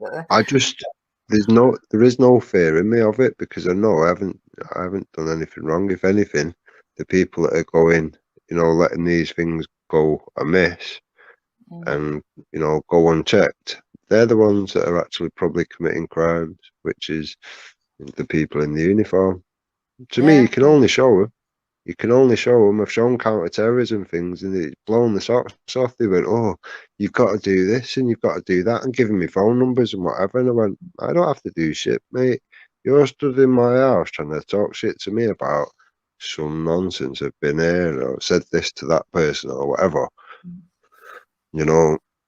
This is what I'm showing you. This is facts. This is evidence. This is people showing you vehicles that have been strengthened at the front to go and commit acts of terror. They put it together as a little group, calling it Grand Theft Auto or some shit, and they're planning an act of terrorism.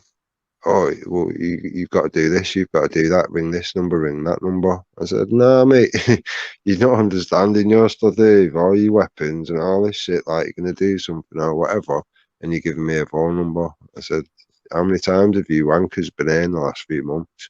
Do you know what I mean? You need to know your job. I shouldn't be having to tell you as a bystander, as a fucking parent, Joe fucking Public, showing you what the fucking problem is and where your fucking errors are. Yeah, it's so frustrating. This is it. I mean, they don't even know their own oath, let alone anything else they're trying to bully you about over. This is it. I mean, anyone who's in doubt, Google Robert Spencer, Jihad Watch, Robert Spencer, and have a look for yourself. He used to train all the government agencies. That part of the training has now been taken away, deemed as racist. So you can only watch it, make your own mind up, and see if you think people like me are just talking shit and racist and all this terrorism and rape gang stuff is just normal. Maybe it's me. I'm old-fashioned. I don't know. Right, people are conditioned. They're too politically correct. But Rick, I'm gonna say, I know you were saying earlier that you wouldn't mind having I was gonna actually sign off because I'm getting hungry. I was gonna go make some soup. But cool. Captain's here and he seems to want to come on. I know you said earlier that you wanted to have a chinwag with him again. That'd be good. That'd be good. Okay, right. Cool. Anyone else as well, if you want to join us now, you're more than welcome to. So I'm just going to put the link in. But Captain, if you don't mind, when you come on, I am actually going to just chuck some soup on, fire up some leeks. And I can't believe you were thinking I was going to have that big fucking pot of fucking bone broth. You're feeding a fucking army. No, I'm just going to go for the soup again, I think. But it's that's what I was thinking. It goes in the freezer. I thought, fucking hell, that's like feeding the 5,000. I just turned a fish into that. I've got some wine over there out of the tap. Captain, by all means, jump on, hun. I'll say a quick hello, and I'm going to just whack some food on, but I will be straight back. But the link is there. And I mean, anyone else, Pixie, Busker, anyone that wants to come in and have your say, they're more than welcome to. I think, has that gone up onto the YouTube? Because I'm only looking at StreamYard. Let me just have a little check over here. But the link should be there, Captain, I think. Have you got YouTube up, Rick? Can you see? Oh, hang on. No, that's all right. I've got it. Oh no, that was yesterday's one. Excuse me. Captain, you got it? It is there. It is there. I'll give you a minute to come on if you want to. Apple as well, if you want, you're more than welcome to come on. Or anybody else. But like I say, I was going to tap out for some food, so unless somebody does want to come on, then we'll probably wrap this up pretty quickly here. Captain, are you trying to get on and you can't, or the link is there? The link is there. I'm just trying to think. Yeah, same here. Go eat some cake. Same there. Oh, you do crack me up. Oh, I forgot how to count to 2. Epic, man. Right, Captain, I'm going to give you a little countdown over here. You have been welcomed on, and the link is there. But we have been going for only 3 hours tonight. Oh, Rick, we're running short. So obviously it's like 6 hours. I just think Nathan just gets so excited when someone wants to talk about we've the not been here, there, and everywhere. We've just stayed on, on topic tonight, which is 3 hours. Yeah. Yeah, absolutely. I'd say it's enough. I mean, unless Captain wants to jump on or whatever, to maybe wrap it up tonight. We can always do another, can't we? So. Yeah. No, I literally, I've been ready to go for a little bit. So I don't know if you can hear I'm trying to mute out every time my stomach grumbles. I'm trying to mute out so it doesn't go down the microphone. But I'm fucking starving. Well, we'll wrap it up for tonight. Then we can do it another time. Yeah, absolutely. Yeah. We'll just keep doing our thing, and everybody knows we don't do a schedule. And even if we were actually really good today, though. Like we got in within like 2-3 minutes of our scheduled time, which is something we don't. Yeah, that's a record. That. I know. We're on it. You should have heard some fireworks going off when it started. Oh man. But yeah. All right though. So then, guys. Okay. We're gonna wrap it up.